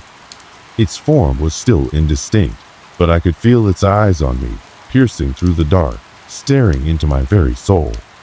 Then the air shifted. The temperature plummeted even further, and I felt my fingers go numb, the blood draining from my hands. It was as if the room itself had become a void, swallowing all warmth, all life. I shivered uncontrollably, unable to do anything but stare at the figure. It hadn't moved, but I could feel it no longer just watching, but somehow waiting. A low, guttural sound echoed in the room, a soft scraping, like nails against stone. I flinched, my heart threatening to explode in my chest. The figure stirred slightly, and the darkness around it seemed to ripple. Slowly, it began to take shape, its form solidifying, but it was wrong. It wasn't a human figure, not entirely. Its outline was sharp and jagged, as if it had been hastily stitched together by shadows, with hollow eyes that bore into mine. The features were grotesque, like a distortion of something human, a nightmare made flesh. I took a step back, my feet stumbling against the floor. My body was paralyzed, caught between the overwhelming urge to run and the crippling fear that held me in place. I couldn't tear my eyes away from it. Its face, if it could even be called a face, twisted into a grotesque smile, its lips stretching impossibly wide. It wasn't a smile of joy or malice. It was something far worse.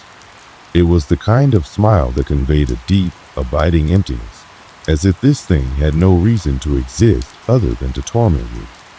My breath hitched, and I finally found my voice, though it came out as little more than a whisper. "What are you?" My words felt hollow, like they didn't even belong to me, like they had been torn from my throat by some unseen force. The figure's smile widened, and the voice returned, but this time it wasn't a whisper, it was clear, resonant, filled with a cold malice that seemed to vibrate through the air itself. "I am the forgotten," it said, each word dragging itself through the silence, like a scraping sound that made my skin crawl. The one who was never meant to be remembered. I felt the room grow darker, the shadows pressing in from all sides. The air thickened, and it was hard to breathe. Every part of me screamed to escape, to run as fast as I could, but my legs were like lead, and I couldn't move. I was trapped, helpless. "What do you want from me?" I managed to force out, my voice shaking, barely a whisper. The figure didn't answer immediately. Instead, it began to shift and twitch, its form distorting, becoming more fluid and unnatural. The very walls of the room seemed to bend with it, warping in time with the movement. My stomach lurched, and I had to swallow the rising bile in my throat. I was overwhelmed by a sense of suffocating terror. I couldn't escape. There was no way out. Then, without warning, the figure lunged toward me. It moved with unnatural speed, its limbs stretching out in impossible angles. I was rooted to the spot, unable to react as the figure reached for me. Its hands no, its claws gripped my shoulders, cold and damp, like something from the grave. The touch sent a shock of ice through my body, and I gasped, feeling my skin burn with a freezing fire. "Leave this place," it hissed, its voice now a screeching rasp, like the sound of metal on metal. "Leave before you become like me." I tried to scream, but my voice was lost, caught in my throat, as the figure's grip tightened. I could feel the cold seep into my bones, spreading through me, poisoning my very blood. My mind was a whirlwind of confusion and fear. What was happening? What had I gotten myself into? The room seemed to spin around me. The walls stretched and contracted like the chest of a dying beast, and the air felt thick, suffocating. I could no longer tell where the figure ended and where I began. The darkness seemed to consume everything, pulling me deeper into its endless void. I couldn't see, couldn't think. All I could feel was the cold, the weight of the figure's presence, and the overwhelming, suffocating fear that wrapped around me like a vice. But then, just as suddenly as it had begun, the grip loosened. The figure released me, and I stumbled backward, gasping for air. The room returned to its original state, the walls solid and unmoving, the shadows no longer pulsating with unnatural light. I was left standing in the middle of the room, my mind reeling, my body trembling with the aftershock of what had just happened. For a long moment, I couldn't move. I just stood there, barely able to process what I had just experienced. Was it real? Had I imagined it? I couldn't be sure. The terror was still fresh in my veins. The memory of that thing, the thing that had come for me, still vivid in my mind. Then, a single thought struck me like a thunderclap. The thing hadn't been trying to hurt me. It had been warning me. I had to leave. Now, before it was too late. But as I turned to run, the door slammed shut in front of me. The air turned cold again, and the shadows stretched longer, darker. The thing was still here, and it wasn't going to let me go. Not without a fight. My heart pounded in my chest as I backed away from the door. The thing was still in the room with me, lingering in the shadows, its cold presence pressing in from every direction. I could feel its gaze on me, watching, waiting for me to make a move. Every instinct in my body screamed for me to run, but I couldn't. I was trapped in this nightmare, unable to escape, unable to even think clearly. The door, no, it wasn't just locked, it was sealed. I couldn't get out. I could feel the weight of the air pressing down on me, thick and suffocating, and the walls seemed to be closing in. My hands trembled as I reached for the door handle once more, pulling with all my strength. But it wouldn't budge. It was as if the entire room had become part of the thing that haunted it, alive in a way that wasn't supposed to be. "Please," I whispered to myself, my breath coming in ragged gasps. There has to be a way out. In that moment, I realized something chilling. The figure had stopped moving. The air was heavy with its presence, but it wasn't coming any closer. It was almost as if it were waiting for me to make my next move, waiting for me to understand something. But what? What did I need to understand? I was standing in the room where it had all begun, the room that had transformed from a normal, seemingly forgotten hotel room to a hellish prison. The night that had begun so uneventfully had turned into something I couldn't even begin to comprehend. The thing, the presence that had tormented me, was still there, but now it seemed to hang in a strange stillness, as if it were biding its time. I didn't know how much longer I could hold it together. My thoughts were a blur, my mind struggling to grasp at any shred of logic, any explanation. And then, without warning, the air shifted again. The temperature dropped so sharply that my breath came out in visible clouds. A shiver ran through me, and my hands went numb. I felt this growing pressure, like the walls were squeezing the very life out of me. It was as if the thing was tightening its grip, preparing to strike. I couldn't stay here any longer. I had to do something. I couldn't let myself fall into that darkness again. I turned, looking for anything that could help me. My eyes scanned the room, desperately searching for some escape, some way out. That's when I saw a small, faded photograph hanging on the wall, nearly hidden behind the thick layer of dust. My heart skipped a beat as I recognized the image. It was the hotel. A black and white photo, showing the building in a different time. It looked almost new in the picture, with people standing in front, smiling, completely unaware of what would become of this place. I stepped closer, my breath shallow, my pulse racing. As I stared at the photo, I could see something I hadn't noticed before. A figure, standing in the background, watching. It was faint, nearly invisible, but I could make out the shape. The figure in the photograph looked almost identical to the one that had been haunting me in the room. A shiver ran down my spine, and I suddenly understood. This wasn't just a random haunting.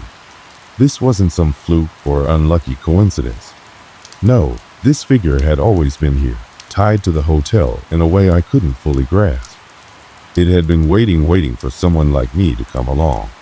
Someone to torment, someone to remind of the past. I reached out, touching the photograph with trembling fingers. The moment my hand made contact, the temperature in the room dropped even further, until I could see my breath in front of me, misting in the air. The figure in the photo seemed to shift, moving slightly, its eyes now locked on mine. "No," I whispered. "Not again." Suddenly, the photograph began to crack.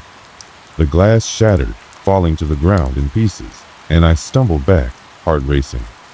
The thing, the presence, seemed to snap into motion again, its form blurring and warping, becoming more distorted, more monstrous with every second.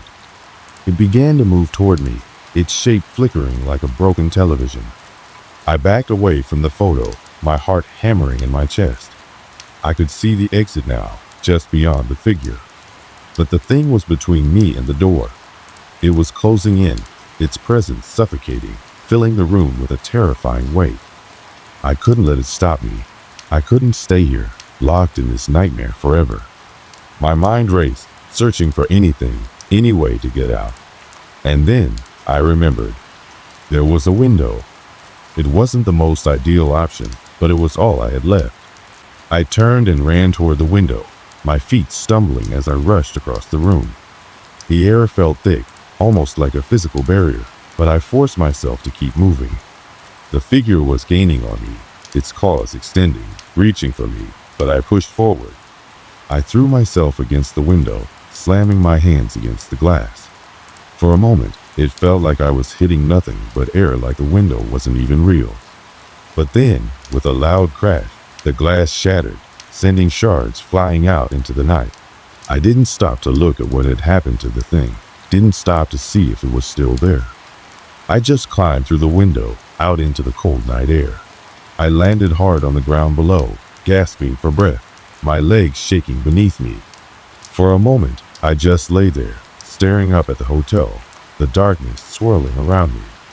I didn't know if I had escaped or if it was just waiting, watching from the shadows. I didn't know if I'd be safe or if it would find me again. But I couldn't stay. I couldn't go back in. I had to leave. I stumbled to my feet, feeling the cold night air against my skin. The hotel loomed behind me, its silhouette barely visible in the darkness.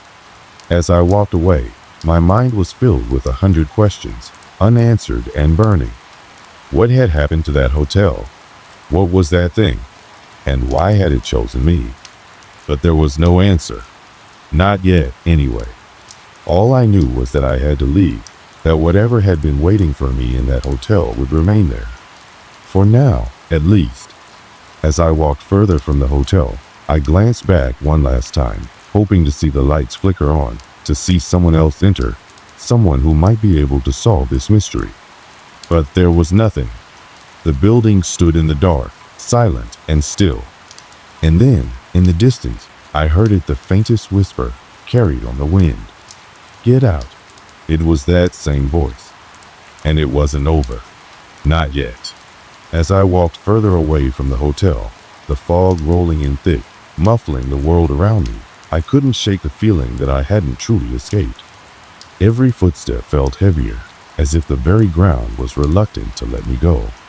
The wind had picked up, howling through the trees and sending a chill that cut to the bone. I kept glancing over my shoulder, expecting to see something, anything lurking in the distance, but the hotel was no longer visible. It had disappeared into the night, consumed by the darkness, as if it had never existed at all. But the voice still echoed in my mind, that cold, menacing whisper, "Get out." It wasn't just a warning, it was a command, and I had obeyed. But was I truly free? The question gnawed at me as I walked, my mind a whirl of fragmented memories and unease. There had been something unnatural about that place, something older and more twisted than I could ever have imagined. And that thing, that figure, it wasn't a ghost, not in the traditional sense. It wasn't bound by the rules of life and death. It was something else entirely. I had tried to understand it, tried to reason with it, but there was no logic to be found in that hotel. No explanation that would make sense. It was as if the place itself was alive, feeding on fear, waiting for the next soul to wander into its clutches. But what had it wanted with me? What had drawn me to that forsaken building in the first place? I tried to focus on the present, to remind myself that I was safe, that I had escaped. But the doubt kept creeping in. I couldn't erase the feeling that the nightmare wasn't over. I had left the hotel, but the memories, the fear, had followed me, clinging to my every step. I found myself standing at the edge of the forest, looking back one last time at the outline of the hotel. Even though it was now invisible, I couldn't shake the sensation that it was still there, watching, waiting. My pulse quickened, and I turned my back to it, forcing myself to walk forward.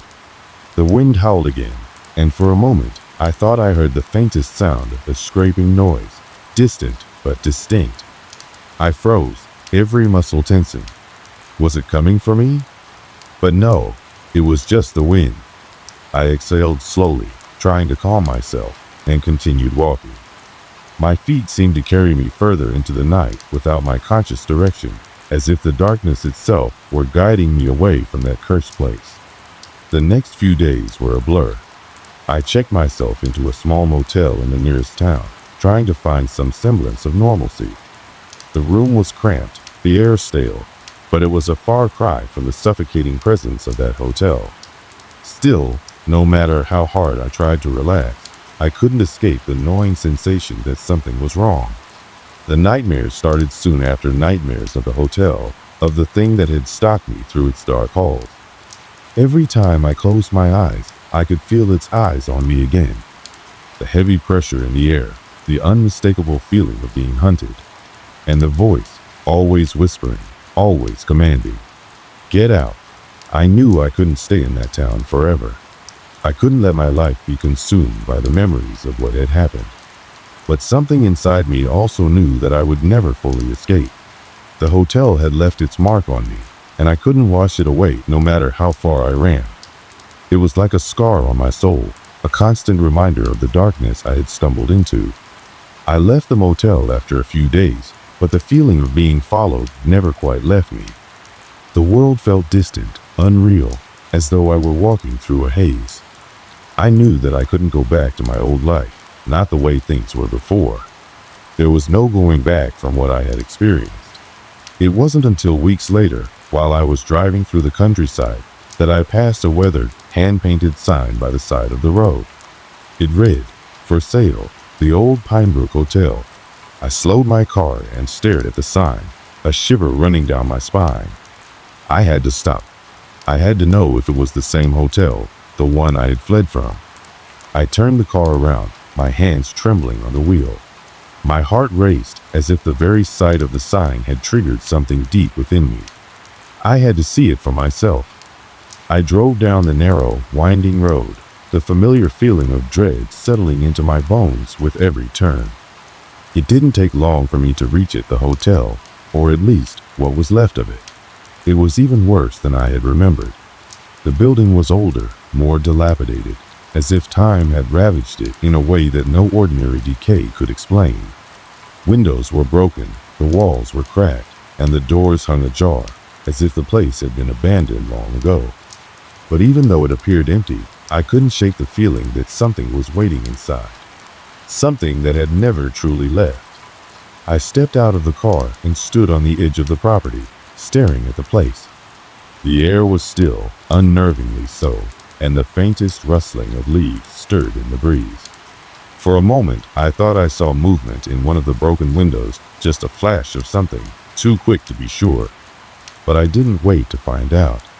My legs carried me away from the hotel, my mind screaming for me to turn around and never look back. I didn't stop until I reached the nearest town, my heart pounding in my chest.